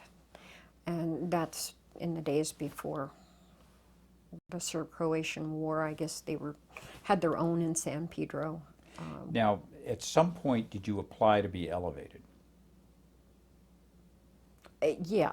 And how did you do that? How did you apply to be a Superior Court judge when you already were a Municipal Court judge? I think it's pretty much the same thing. You get a personal data questionnaire, you fill it out, you send it to the governor's office with a cover letter of I would like to be considered for elevation to the Superior Court. And and I trust that also your name eventually would be sent to the Commission on Judicial Nominee Evaluations. Right. And then if you get through that, then you get to meet the appointment secretary. Now, you, so at some point, do you remember when you applied?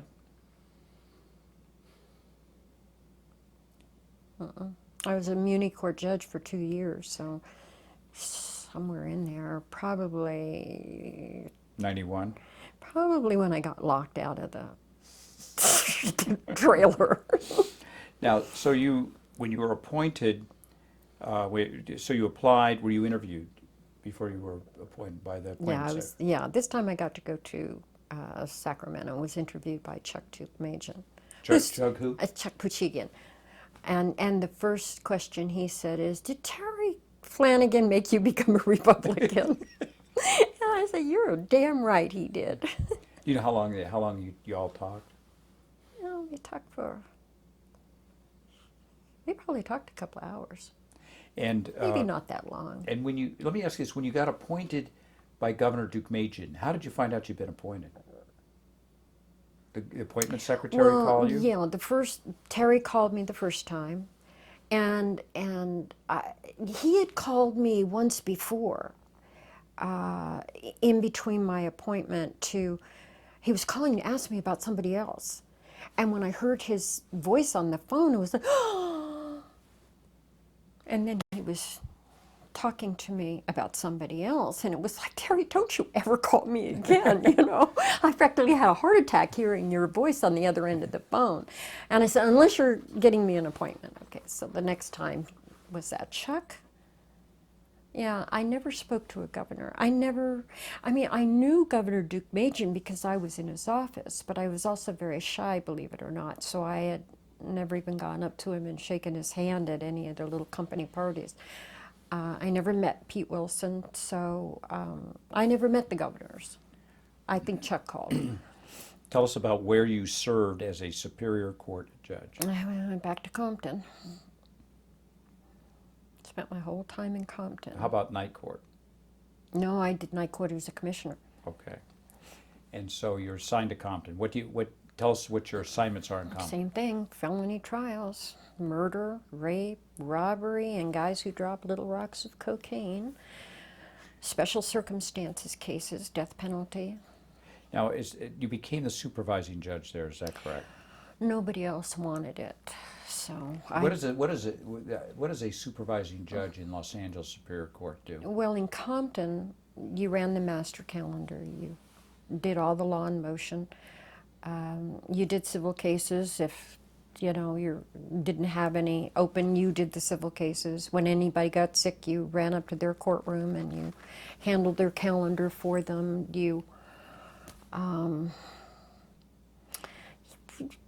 You didn't do much assignment of cases necessarily. We were a direct calendar, so everybody had their own calendars. But when it was the last day case, then you had to find a home for it. So you worked between other courthouses. I worked mostly with Steve O'Neill. He was the supervising judge in Torrance, and so he and I would be on the phone every day, trading cases back and forth. Unfortunately, he passed away too. Another great jurist who died a few years ago. And his spouse, when he passed away, Was Patty Kitching, who is on the Court of Appeal. Now, at some point you decided you want to be on the Court of Appeal. You remember when that was? I wanted to be downtown LA, Paul. My friends were downtown. Downtown is where things were happening. I was trying major felony cases, death penalty cases in Compton, but I was all alone out there. Nobody wanted to talk about law in Compton. I mean, I'd get real excited. I'd have some wonderful issue, and at lunchtime you couldn't go out to lunch because you'd get shot in Compton. I mean, bullets came through your courtroom windows in Compton. So we had lunch in a second floor room that was all boarded up. And so we'd go to lunch, and I mean, I'd have some incredibly interesting issue that I would want to talk about with my colleagues. And they wanted to talk about who won the Lakers game or the FC UCLA rivalry. And it was lonely. It was very lonely. So I wanted to be back downtown where I knew the judges. We'd been in the AG's office together, or I had been down there as a commissioner. You were down there. Good friends were down there. Lawyers that I like were down there. And I tried to get Bob Milano, who is now on the Court of Appeal. He was the presiding judge of the Superior Court. I just begged and pleaded with him, put me down at CCB. That's all I ever wanted, was to be a Superior Court judge in the criminal courts building. In defense of Judge Milano, he has made it clear to me on a number of occasions he absolutely categorically needed you in Compton.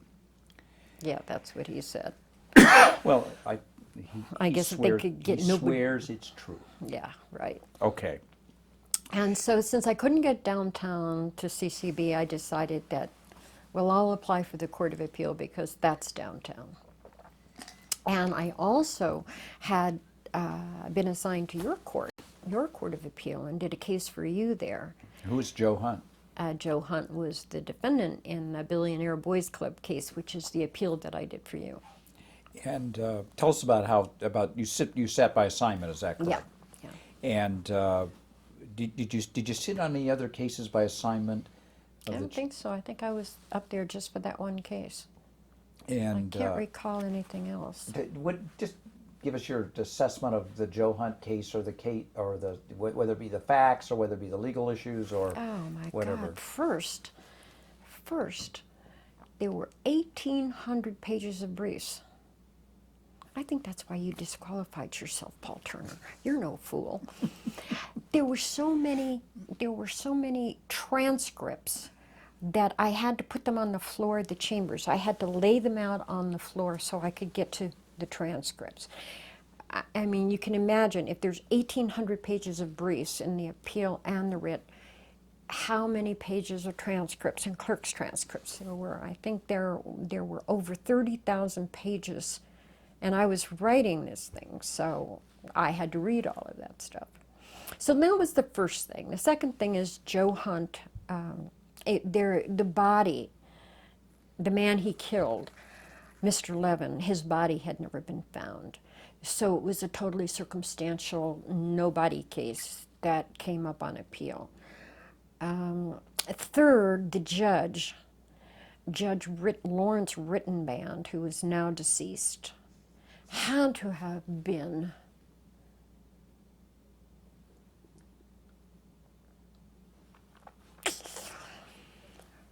Well, I did hear one lawyer say something good about him once. She said she knew exactly where she stood in his court, that she was going to lose. And so that was clear, and so there were never any problems. This man did things in his courtroom that were so shocking that and every one of the issues was brought up. The comments to the jury, berating the defense lawyer, I mean, taking over questioning, just unbelievable things. And so every issue I would deal with, it was like, oh my God, this is just terrible what this judge did.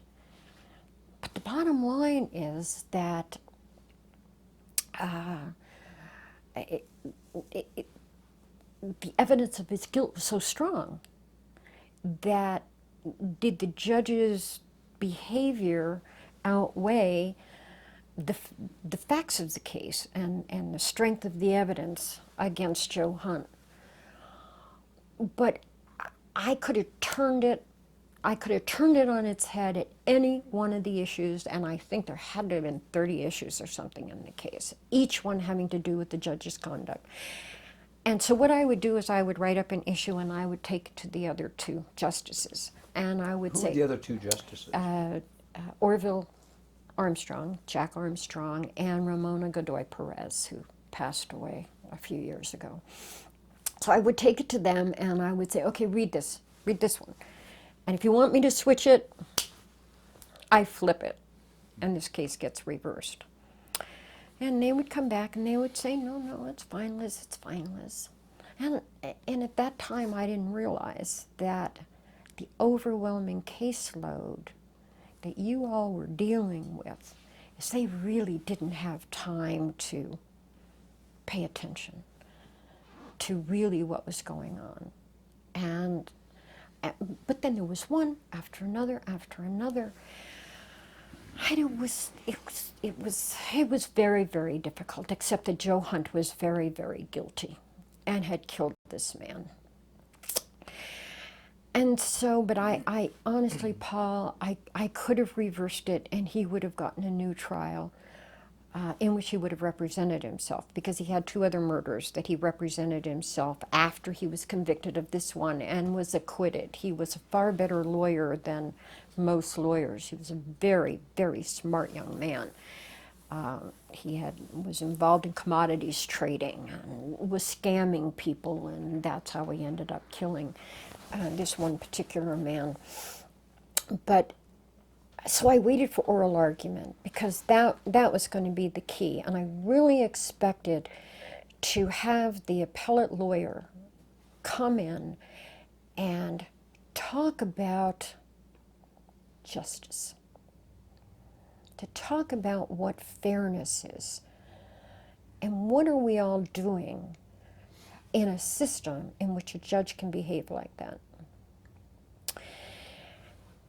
And what I got was a lawyer who came in and just repeated the facts of the case that I had already read. Again, facts in a case where there was overwhelming proof of guilt. Yeah, he could have argued otherwise. That's my. And he did in his briefs. And so, and he came in and he repeated all of that. Everything that was in his briefs, he repeated to me. And what I really wanted to hear was an impassioned argument about the meaning of justice in our courts. And if he had given us that, if Jack had heard it, if Ramona had heard it, I may have given that man a new trial. As it was, I granted an evidentiary hearing on many of the issues that were raised in the writ, and made a request, I think through you, that it not go back in front of written ban, that it just go to the master calendar and get sent out under a normal rotation. Because you can also affect the outcome by what judge handles the case, because you kind of get to know their particular ways of handling a court. And so you could send it to one judge and you know they'd just roll over for it. And you could send it to another judge that's really going to analyze it and not be afraid to make a decision and reverse a conviction if it had to be. It ended up with Steve Zuliger, who later became the presiding judge at the Superior Court. Before we get back to the application for the application for appointment to the Court of Appeal, let's talk about Bernard Witkin. First of all, who is Bernard Witkin? Okay, let's take a break and then we'll talk about Bernard. Sure. Witkin. Okay. And anytime you'd like to. All right. Now, we're going to talk about Bernard Witkin before we get back to your application to the Court of Appeal. And I wonder if you'd tell us, who is Bernard Witkin? Bernard Witkin wrote California law. And tell us about that. When Bernie was a law student, I think he went to Hastings, didn't he? He didn't go to Hastings. Bolt Hall, of course. Bolt Hall, because that's where the Judges College is now. He wrote all these outlines, like those Gilbert's outlines I was talking about. He wrote all these outlines for himself while he was in law school, and some of his classmates saw them, and he ended up selling his notes, his outlines on his classes, and instead of becoming he became a lawyer, he became a research attorney in the Supreme Court. But he began these books on California law called Summary of California Law, Summary of California Procedure, Evidence, Criminal Law, Criminal Procedure. There wasn't any area of California law that this man didn't write the treatise on, and it became the definitive source for finding California law. For example, when I became a Muni Court judge and I had to do small claims cases, I didn't know any civil law. I had been a criminal prosecutor. I didn't know anything about all the various kinds of cases that would come up before a small claims judge. And I had Witkin in my chambers, and so there wasn't a question that arose that I couldn't find the answer in Bernie Witkin's books. Amazing genius of a man. Now, it's at one point you and Arthur Gilbert interviewed him, is that correct? Yes, we did. Now, tell us about that interview. Well, first, the executive director of the California Judges Association, which I wanted to do this for CJA. I was the chair of the annual meeting, or involved in some way. I wanted to do an interview with Bernie Witkin for the judges, and I was told by everybody who knew Bernie that he does not do interviews. But I called him anyway, introduced myself, and said that I wanted to do a video-taped interview with him for the California Judges Association. And he said, you only wanted to, he was 89 years old at the time. He said, you only want to do that because you think I'm going to die. And I said, I know you're going to die. And we got to get you on tape before you die. You're 89 years old. How much longer are we going to wait to do this? I mean, I don't know whether I could have said it to his face, but on the telephone it was easy. And he said, well, all right, that's very persuasive. So he said, do I get to choose the interviewers? And I said, yes, there'll be 3, and you can choose 2 because I'm going to be one of them. I wouldn't miss this for the world. So Art Gilbert and I can't remember the name of the other justice. Do you? No. I was a Superior Court judge at the time, and but anyway, we met over dinner and discussed the various questions, and Bernie wanted the questions in advance. So we said, okay. I mean, he's The Ayatollah he's the Khomeini and guru. Bernard Witkin both wanted the questions in advance. Yes, well, we devised our questions and we sent them up to Bernie. And when we came to shoot the interview, we each had our questions that broken up that we were going to ask. And what are you doing? Taking a picture of me and the videographer. Good. So then the tape starts rolling. But before that happens, he's telling every stand-up comic joke that you can believe, and has everybody in hysterics except me because I'm a nervous wreck. I put this thing together, and I want them to stop laughing and telling jokes. I want to do this interview.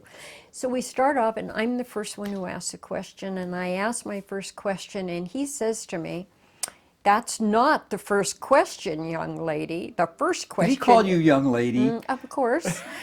And the first question is, and he has a stack of answers, this thick, you know. And never once did he look at it. It sat on his lap, and he went through 3 hours of interviews, and I now know what that's like after sitting here with you for an hour and a half. It's not easy. He was incredible, that man. We boiled it down to a 35-minute tape. But there's a tape that was made that's 35 minutes. Yeah. And no doubt it's available now on DVD. I think it's still on VHS. All right. But could be turned into DVD. Right. We could give a copy to David, and David will take it back to the AOC, and the AOC will make it into a DVD. Right, David?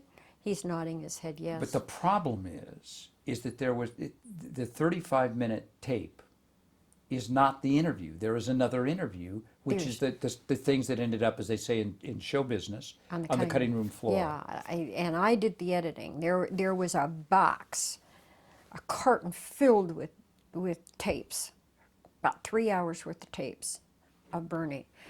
And I had that I had it in my attic, I had it in my closet, I had that box traveling around with me for all these years. And I finally delivered the box to Stan Bissey, who's the executive director of CJA, so it should be in their hands. I have, of course, a couple of copies of the 35-minute. Do you think there's things that you did not include in the 35 minutes that perhaps people who want to look at the life of Bernard Witkin would probably want to see? Oh, I think everything he had to say was very, very important. Okay. I mean, I think it's an incredible interview. I mean, the man was a genius, and he was funny. He'd tell these jokes, but here's what I loved about him. When I went to his house, of course, he had all these books. And the way he organized things. But on his bookshelf was the complete Oz series. Everybody's only heard of The Wizard of Oz, except me. When I was a kid, I read every one of them. I think there's 13, 14 books in the Wizard of Oz series, and he had every one of them, and it was like, I'm going to love this man. But he still has these things. He's 89 years old, and he's got the Oz books. But you should have seen how he organized. He didn't use a computer. He used a Royal typewriter that was already 50 years old. Anybody looking at this, probably people now don't even know what a Royal typewriter is. But he used a Royal typewriter, and he used shoeboxes. And he had shelves in his office, and all of his materials were in shoeboxes, and each one was labeled for what area of the law it was. And as the cases came down from the courts of appeal and the Supreme Court, he would gather them, and they would go into their little slots. And then when he was ready to sit down writing, everything was organized. Incredible. Okay, now He had a nice wife, too. Very, very smart wife. I wrote a profile of her. Look it up in one of the CJA journals. Neat lady. And also very rich people because of the financial success that was richly deserved for the work he's done. And they gave it away. Alba Witkin, that's Bernie's wife. She took charge of giving the money away. When I went up to interview her a few years later, I mean, she showed me the lists of all the groups that they gave money to. I mean, incredibly generous, incredibly wonderful people. All right, let's go back from Bernard Witkin back to Compton. You decide. Oh, that's a big jump. You want to be on the Court of Appeal, right? Now I want to be in downtown LA. Oh, you want to be in downtown LA. So you figure the only way to get there is to get on the Court of Appeal. and Donald Gates, I read in the Daily Journal, our local legal newspaper, that Donald Gates was retiring, and Donald Gates was in the same division with Roger Boren. And as I've said, I tried cases with Roger Boren, and I just thought the sun rose and set, man. And and it was like, oh, I'll put in, and maybe, just maybe, I could get appointed and serve with Roger again. That would have been the piece de resistance for me, is to serve with Roger again. And somebody got it ahead of me. Zelensky, maybe? Zabrowski? Zabrowski, that's a good name. Zelensky is a horse trader I'm trying to reach. But your But so I ended up in Division 4. you With applied. Now tell us about how one applied to get on the California Court of Appeals. same way, exactly the same way. You fill out that personal data questionnaire and you mail it off with the cover letter saying that you would like to be considered for elevation to the Court of Appeal. And And you go through that same Jenny process. I mean, have other people explained that Jenny process? yes, but why don't you tell us? Give us your assessment of it. I think that, I don't know whether they do it in other states, and I understand that they have elections in other states where people campaign like they're, running for the Senate or the presidency, or they're state legislators. The state bar has a committee across the state of people who serve to evaluate anybody who puts their name in to be a judge in the state of California. And they do a thorough examination of you. They look into your background, your history. You're required to put down 10 cases that you think are the most important cases and put down your opposing counsel. Well, right there, just imagine if your most important case that you didn't get along with opposing counsel. The opposing counsel is going to hear from the state bar and want to know about you. So you better have been professional and gotten along with your opposing counsel. They're going to ask you to give them the names of, 75 people? A lot of people. You have to give them the names and addresses and phone numbers. And they are going to send questionnaires to all of those people. They're going to send out questionnaires at random to the judges in your county. They're going to send out questionnaires at random to lawyers who practice in your field. So if you're a criminal lawyer, then public defenders and DAs, they're all going to get a copy of the questionnaire. And the questionnaire is going to ask about your work habits and your temperament, your legal skills, your writing abilities, your biases and prejudices. That questionnaire is going to cover in detail your life. And whether you're applying for the Municipal Court, the Superior Court, or the Court of Appeal or the Supreme Court, that's the process. And so for you to get through that process and get appointed, you have been thoroughly screened. And So you applied. Your name was sent to the Jenny Commission. right. And then what happened? You had your You get your interview. okay. And do you remember who your commissioners were? You'd think you'd remember. Do you know who they were? Oh no. Well, you've done all this research. I'll find out. I'll get Okay. back to you. Okay. I'll have your dossier on file. Well, all I remember from that interview is the only negative I got was that I had banned the deputy sheriffs, the bailiffs and the district attorneys from using the judges' elevators. And so I was an elitist. And that was the negative. So I had to explain that in Compton, the way the courts were set up, there's only 2 courtrooms on each side of the building, with a judge's elevator between each 2 courtrooms. And the public defenders would come in through the outside, to the public elevators, through the outside door into the courtroom. The DAs were coming up through the judges' elevators. And so they're walking into the courtroom through the very same door that the judge is coming in. And what do you think the people out there in the audience, watching their sons and daughters being tried for crimes, think when they see the district attorney coming out the same door that just a few minutes later the judge walks out. I thought that gave such an appearance of impropriety that it had to stop. And of course the DAs Well, were... isn't it just improper that you're giving a special benefit to one side in the criminal litigation, the prosecutor, but you're not giving it to a deputy public defender on the you other know, side? the deputy, if the public defenders had used it too, that would have been fine.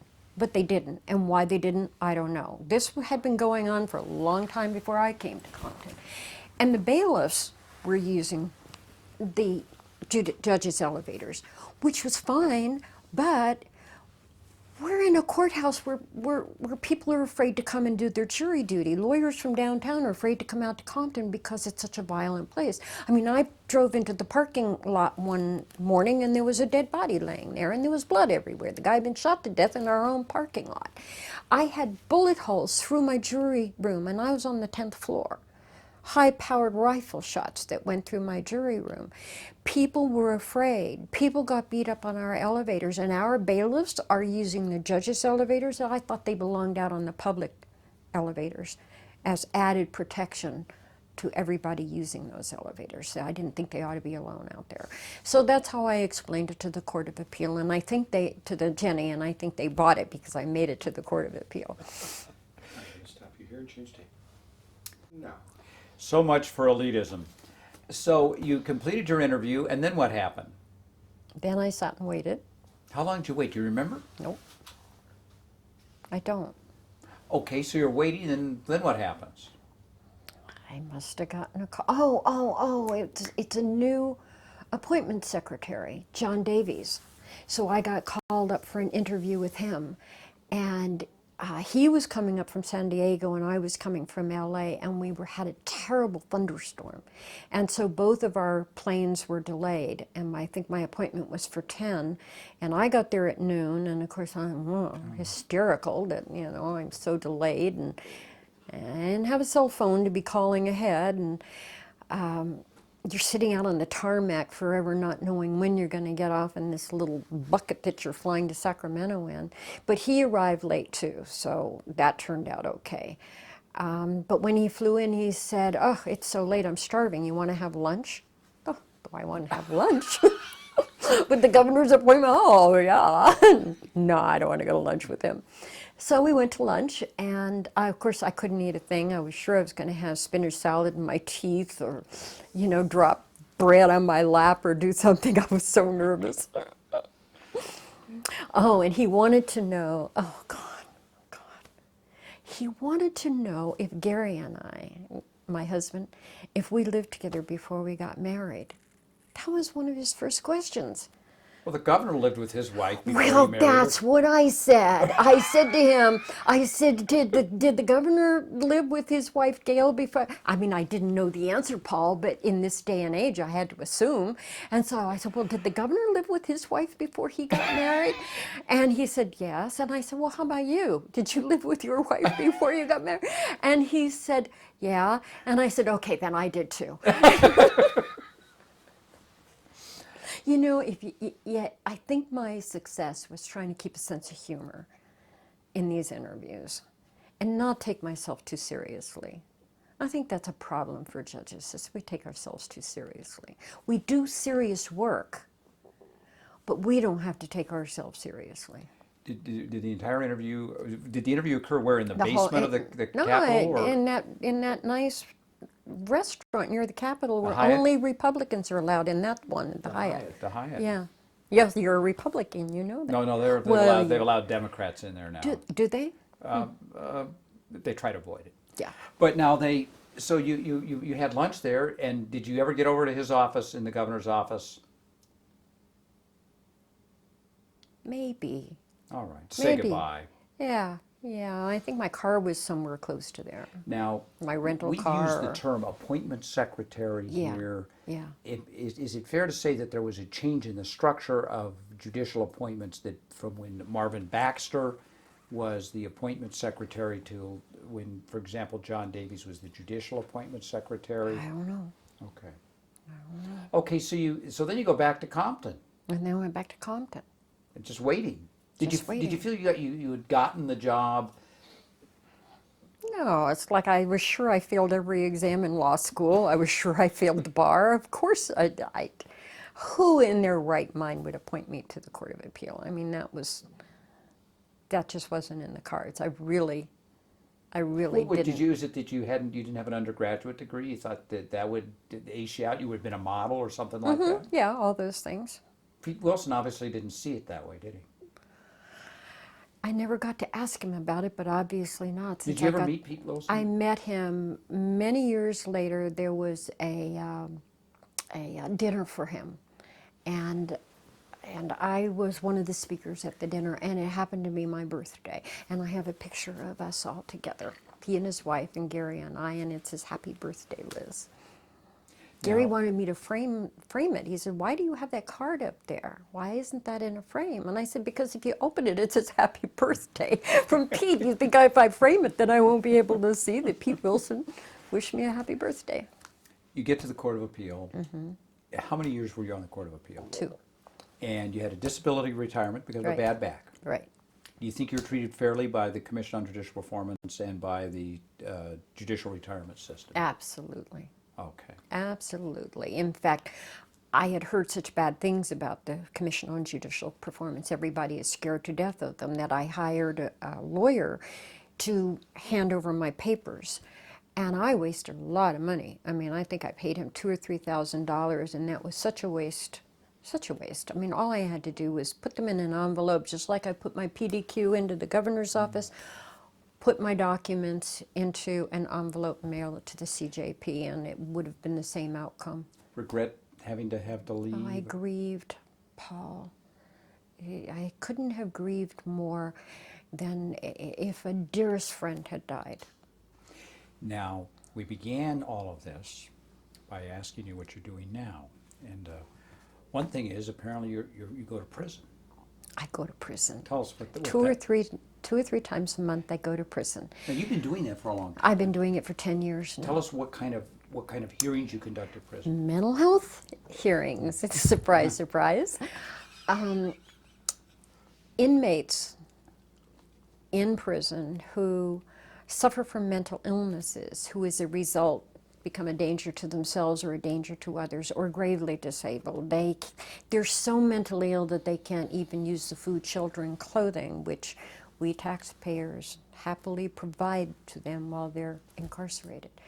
They are so sick, but they refuse to take antipsychotic medications to relieve their symptoms. And if that happens and they harm somebody, or they try to kill themselves, or they are living in such filth, or they're losing, 20, 30 pounds in 2 months' time, the Department of Corrections files a petition that goes to the Office of Administrative Hearings asking for a hearing to determine whether all those factors are true. Is the inmate mentally ill? If so, is he a danger to himself or others, or gravely disabled? And if so, is he refusing medication? That's the allegations of the petition, and I serve as an administrative law judge pro tem, and I go out to the prisons, and I preside over the hearings. You say you go to the prisons. Could you tell us what prisons you normally Well, I go hang out to, at? right here in my local community, I go to Atascadero State Hospital, and I go to the California Men's Colony in San Luis Obispo. I go to the Salinas Valley State Prison, which we call Soledad because it's in Soledad. I go to California State Prison in Corcoran, which we call Corcoran because it's in Corcoran, Wasco State Prison, Kern State Prison, North Kern State Prison, Tehachapi State Prison, the women's prison in Chowchilla, the women's prison in Los Angeles, the men's prison, CIM in LA, Chino area. I've done San Quentin and Fulton and Vacaville. Now, how often do you do this? Well, I do it 2 or 3 times a month. And- Down to probably about 2 times a month now. I'm happy if I can get 3 a month. But I'm the only real judge that does this. Everybody else are lawyers who serve pro tem. And times got hard for lawyers during this recession, so a lot of them put in. So we have more judges than we had before. So I cut out the whole northern route. That was really it was really hard on me to make that long drive, and I'd have to stay in hotels. The beds are bad, and my back is still never going to be good. So anyway, that's what I do in prisons. And my dog Riley, who's my service dog, goes to prison too. So when I get there, nobody says hi, Judge. They all say hi, Riley. He's known in every prison in California, and here's a really cute thing, is that the guards say every time Riley goes to prison, all the toilets flush. Because all the inmates think he's a drug sniffing, so they dump all their drugs down the toilets. We've had some actual, that's one of the things inmates do, by the way, to express their dissatisfaction with the system, is to plug up their toilets, which floods whole tier blocks and whole cell blocks. And they're very important hearings. It saves lives. It saves inmates' lives. It saves civilian workers' lives. It saves guards' lives. These people are very, very sick. and By the way, Charlie Manson has never been in front of me. now when you do this, He just gets to watch his television. do you when you have these hearings, do you make a decision as to whether the inmate will benefit from antipsychotic drugs? Is that Correct. Whether all those factors are true. And if so, are psychotropic medications the most appropriate way of treating the inmate? And does sometimes when you get there, does it look like the answer is no, or is it generally yes? Most of the time the answer is yes, but I've denied a lot of petitions. I mean, sometimes the inmates have just been lying about their mental health system because it knows it gets them out of the cell block, gets them into a hospital. Sometimes they feel that they have medical problems that aren't being appropriately treated. So if they say, you know, I want to kill myself, they're going to go right straight to a hospital bed. We're not going to take any chances with somebody that says, I want to kill myself. So it may be the truth or it may not. So when I'm evaluating, I'm looking back, have there ever been any serious attempts? You know, has he cut his wrists, or has she tried to hang herself? Just last week I did a hearing at CMC in which a lot of times I'm looking at the inmates. I'm looking at their behavior and the way they speak. And you can tell a lot because their speech may be racing, their thoughts may be jumbled, their expressions may be very, very depressed. They may be terribly angry, more than the situation calls for. So you're evaluating that, and last week I had a young man that sat there very, very dejected, very depressed, didn't lift his head up. And he was there on a danger to others, not a danger to himself, although he had a very long, serious history of trying to kill himself. But the aggravating factor that got him before me is that he had attacked somebody. And he had a history of mental illness, so I granted the petition and ordered that he could be medicated for a period of 180 days. That's the length of time. And he was taken out by the guards. The next one came in, and the next one came in. We did the hearings, and then a guard came in and called our testifying psychiatrist out because that young man had just gone and hung himself. Now, how long does a typical hearing last? Sometimes they submit, and I've read all the documents already, and it'll take me 5 minutes to say all the magic words. Sometimes the average one probably doesn't go longer than 30 minutes. What's the longest one that's ever? A pro pers, 3 hours, 4 hours. Give us your assessment of the mental health staffing that you've seen in the prison system. And I recognize you've been doing this for such a long period of time. Maybe things have changed. Just tell us how you come down on all that. I had my own personal prejudices about what I was going to see. As I told you, I was not enamored with the ability of psychiatrists to evaluate people's mental problems that cause them to commit such terrible crimes. I didn't think they know. I still don't think that they know anything more than you and I know, Paul. We've seen so much. We really can't evaluate what goes on in a person's life to make them commit crimes unless they're just plain evil. And there's no answer for that. There just is no answer for how people can become like that, so total sociopaths. My experience with the two major psychiatrists that testified on behalf of Kenneth Bianchi that he had a multiple personality, I mean, these men were out to lunch. I mean, they just were charlatans is what they were. So I thought that's what I was going to see when I went to the prisons, that who would serve in a prison unless they graduated medical school at the bottom of their class. You know, if they were top-notch doctors, they'd be out in Beverly Hills treating the rich and famous. I was very quickly disabused of that. There are doctors in the prisons that are so dedicated to what they do, are so caring for the inmates. I was amazed at listening to them testifying about their concern for them, about all of the things they've tried with them, how much help they're trying to give them. And when they're cross-examined about their knowledge, their experience, their background, their CVs, so to speak, they have very, very excellent educations. And so I had changed my opinion about them, and I think that as the years have gone by, I'm seeing younger ones. There were some old ones. There's one man, listen to this.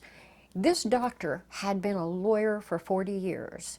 He had been a member of the New York bar, the Florida bar, the Connecticut bar, and the Illinois bar, and the California bar. No, he hadn't been a member of the California bar.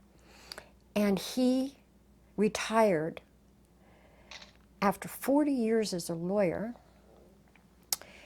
and he got bored and he went to medical school and became a board-certified psychiatrist. And when I met him, he was 80 years old.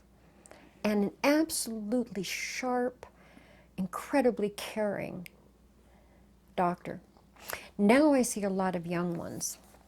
Do you think they And they're good. And you know why? You know why they're there? Because where else are you going to get such fascinating cases? With so many mentally ill people of every kind of mental illness you can think of are all congregated in our prisons. So they are getting to do what they love the most. So how would you rate the mental health system that's provided, that you've seen, based on what you've seen? How would you rate it for the Department of Corrections? I think that they're doing a heck of a good job. Now, the whole medical system of the prisons is in the hands of a receiver as a result of a federal court judge in San Francisco that says that the inmates aren't getting proper medical care. And I don't see the medical side of it. I go through the hospitals. Some of my hearings are held in the hospitals. I see what's going on. They look like the hospital of any, you go down to Good Samaritan, and you will see the same kind of activities going on. But there have been lawsuits by inmates who have not been treated. As I understand it, the U.S. Supreme Court on last week, Monday of last week, granted certiorari on the question of Very interesting. of the healthcare system that's provided to California prison inmates. Well, I'll tell you that since that case was filed, I would go to a prison and I would hear an average of 5 cases. After the federal judge put the Department of Corrections into receivership, the cases tripled. There were 2 lawyers for the department that covered the whole state. Now they have half a dozen or more lawyers representing the department. The filings have quadrupled because I guess they're afraid of the federal court case, so they're filing more cases and filing cases that shouldn't be filed, that are very weak. And I think they're doing it because they want to pass the buck to the judge. But that's what we're here for, you know. Okay. Buck stops with us, right? I share the same birth date with Harry Truman, so we were both born on May the 8th. Okay. For the future, he was a president of the United States. There'll be some people watching this Yeah, going, that won't know. Who's Who's that? okay. Second thing you've been doing since you've retired is riding Riding horses. horses. Yes. Tell me about this passion, because it is truly a passion. Well, I loved horses since I was a little kid. All those books I read in the New York Public Library, every horse book that was ever written. So by the time I was 11 years old, I think I was an expert on horses. And right about then we moved to Texas. And my mother was looking for a job, so she gave me $1 and she dropped me off at a horse rental stable. As it turned out, this stable was not just an old rental stable, it was the home for the professional rodeo riders from Fort Worth. And so I go in to rent a horse, and they heard that Yankee accent, and boy, they wanted to have fun with that little Yankee girl. So, oh yes, they could rent me a horse, and they put me on one of the broncs. Every Sunday was rodeo Sunday, and so there were strings of bucking broncs there, and there were the big Brahma bulls and other pins. And so, of course, I promptly went flying off the horse and felt very stupid and got back on and got thrown again and got back on and got thrown again and began the history of my back problems.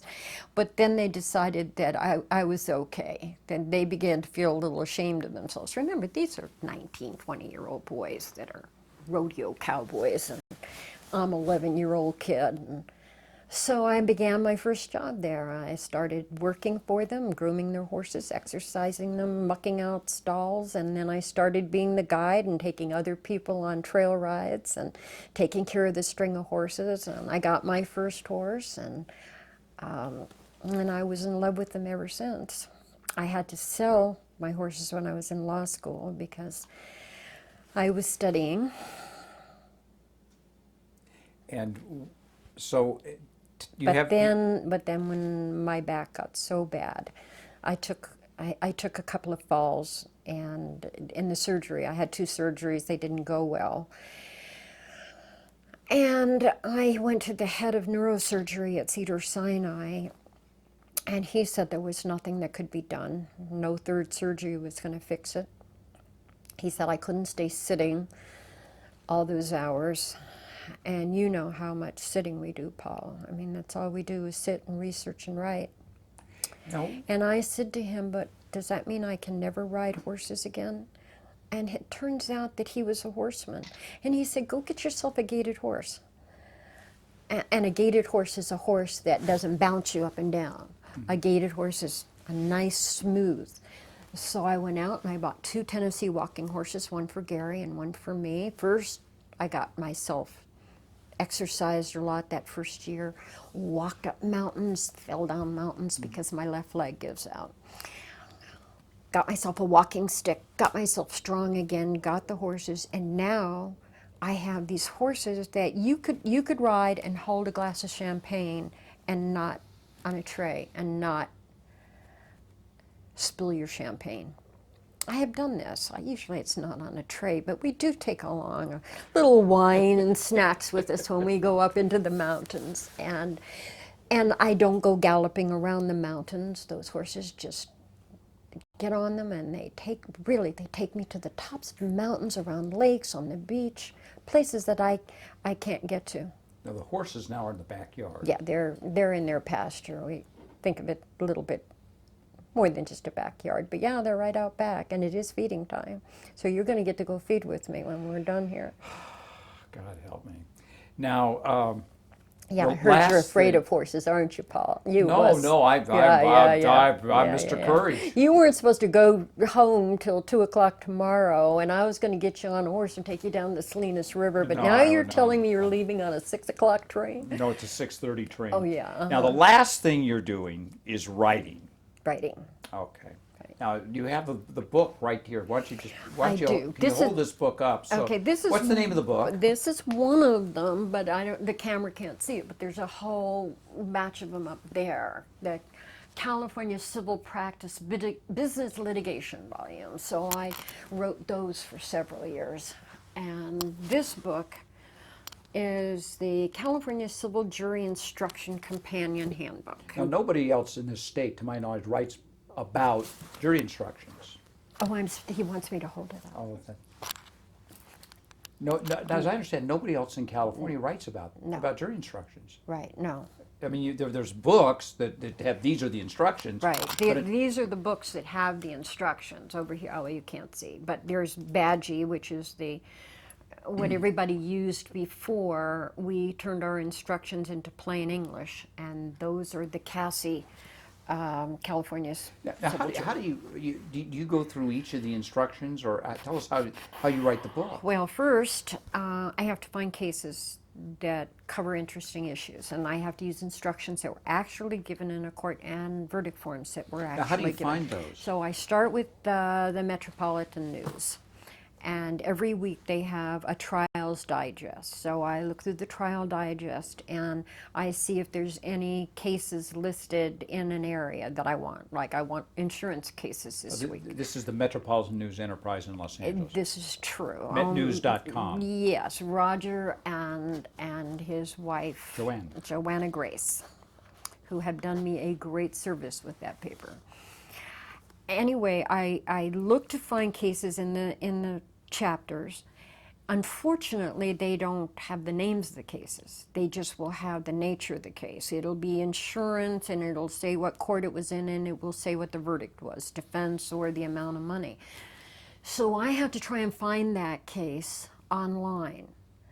And there's a section on Westlaw that has California jury instructions that were given in case somebody for Westlaw goes around all the courthouses and scans cases into the records. And so you'll have motions that were filed, you'll have jury instructions that were proposed, that were refused, that were given. Not all of them are there, but if I search hard enough, I can find them. So I find the cases, and when I find the cases, then I have to see that the actual instructions are given and the verdict form is there. If it isn't, then I get the case number, because that will be in there, and I'll go to the court's website. And I will try to download them from the court's website. And frequently I can do that. I have to pay for it, but I'm well paid to do the book. The royalties are good on this book. So if it's not, and sometimes it's very, very infuriating because somebody hasn't filed the court's jury instructions in the file where they belong. Last week when I was down in LA and you and I had lunch, I was there to go over to the courthouse and look for a set of instructions in a case that I felt was really important. I really wanted it in the book. They weren't there. I hadn't been able to get them on the website, and I thought, okay, well, they just didn't get scanned in. They weren't there. How could jury instructions that were given in a case be not part of the court's file? In that case, I really wanted the case in here. So what I did is against West's rules. They don't want me to do this, but you know, literary license. You have to do it if it's important and you think it will aid your readers. Is I took the lawyer's proposed instruction. I took the winning lawyer, since the plaintiff won. I took his instructions that he proposed that were on the website. And then I went through them and decided, okay, as a trial judge, which ones would I have allowed in, which ones would I have refused, and how would I have rewritten them if I didn't like the way the lawyer had written them. And so that's what I did. I just took that case and I just became trial judge of the week for that one, because it took me a week to do that case. I mean, considering driving to LA, and that was, what, 225 miles down and another 225 back, and I did it round trip in one day and still had time to have lunch with you. But anyway, that's how I do it. I get the instructions, then I go through them and I analyze them, and what I don't like about them, I make an author's note that this should, you know, note this should be changed, and this would be better if it was written that way. I have author's opinions where I think something could have been better said in another way. I point out the flaws in the cases they were given. What I'm trying to do is just in a boilerplate negligence case, show that even if it comes out of the official instructions, there are ways to make it better in a particular case. And this is a sample of how it could be rewritten. So I do that. I also, on some of these cases, will contact the lawyers who tried the cases. And there's which is another way of getting cases. There's a magazine that comes out called Super Lawyers of Los Angeles or Super Lawyers of California. Well, I go through that and I find what lawyers are practicing in a particular area, and I write them a letter and tell them I'm, writing this book. Do they have any instructions in any of their cases that they would like to submit for the book? Paul, these people deserve being called super lawyers. They are probably the busiest lawyers in California, getting the biggest verdicts, and they're getting $50 million verdicts, and so you would think they'd be too busy to bother with me. They never fail. They call me, they email, they send me instructions, they give me comments on their instructions, their specials. How did they develop them? What was in their mind when they were developing? I mean, people like Dan Petrocelli and Bruce Brolette, good people. John Girardi, not his dad. His dad promised but didn't come through, but I'm going to get him one of these days. And his brother? I mean his brother. Anyway, that's how I do it. Then I put it all together. I'm close to hitting the send button on my manuscript. I get it all. Where do you send them? To West. And do you have an editor then? Yeah. And yeah, who's your editor? Kevin Dorick And where is Kevin? in Rochester, New York. And is Kevin obviously a practicing lawyer? Yeah.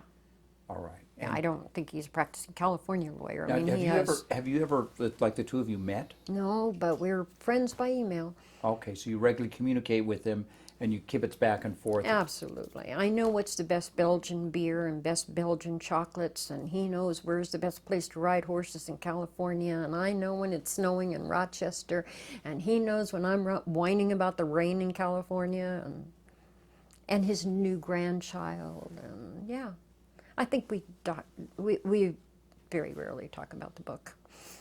Today we talked this morning because I was trying to figure out how to paginate when the pages are all going to change when they get back to him, because West is going to add all the resources that you can look to besides the actual jury. Well, you write for them, so you know what the process is. So how do I put down the page where the case is? And I have already done all the cases and all the pages where they appear in the whole book, with the exception of one half of one section of one chapter. And he told me this morning, never mind, we tag it, it'll all be done automatically. So all that work is for nothing. You talked about how you get the instructions out of state court. How about federal court? Federal court. Sometimes when I go on Westlaw, there's a hyperlink to the actual court's docket, and so if there is, and if they haven't been scanned into Westlaw's database, then I go over to the docket, and I go through the docket and see if the instructions are there, and if they are, then I download them, and I download the plaintiff and defendant's proposed instructions, because they're going to contain the authorities. One of the hardest things I have to do is I'll have special instructions that are given, and I have no way of knowing where the authorities came from, so I have to sit down and do the research. And yesterday I found a case that was 1978 Wyoming case, is where they got the language that was in an instruction. It's a good language too. We got to get in line with Wyoming. And then if they're not, the federal courts have a system called the PACER system. Tell us about that. I don't know, because I'm sure I'm going to have to pay a lot of money to get on it. And so when they ask me to do a book on federal instructions only, I'll join the PACER system and do it. Right now, I don't put a lot of federal court cases in the book, because this is a Casey book. But what I do is, And if by it's Casey it refers to the Judicial California official jury instructions, civil jury instructions, because they have a criminal book too. But a lot of cases can end up being removed to federal court. And I was not a federal court practitioner, other than, when there would be writs, and I'd have to go into federal court on a writ of habeas corpus. So I didn't even know that they had different instructions. I didn't know that they had juries of 6 people over there in federal court in civil cases.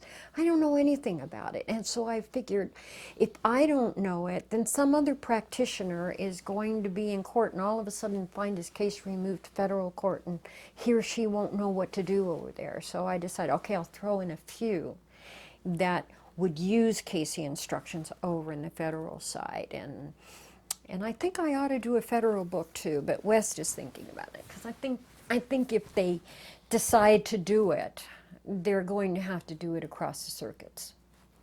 And just one old California district courts are not going to be enough, so I think they're thinking about it. They've been thinking about it for a year. Well, since you're retired, you've been writing, Writing, and going to prison. riding in the car to get to prison.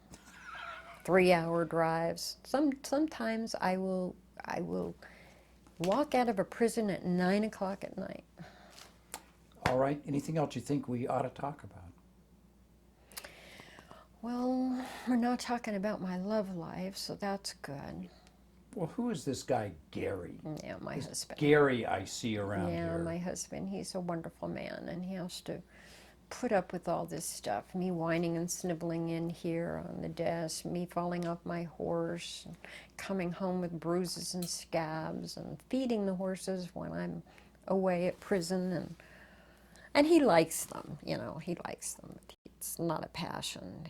He thinks his Harley makes more sense. He doesn't have to feed it. He just goes out and gets on it and goes for a ride.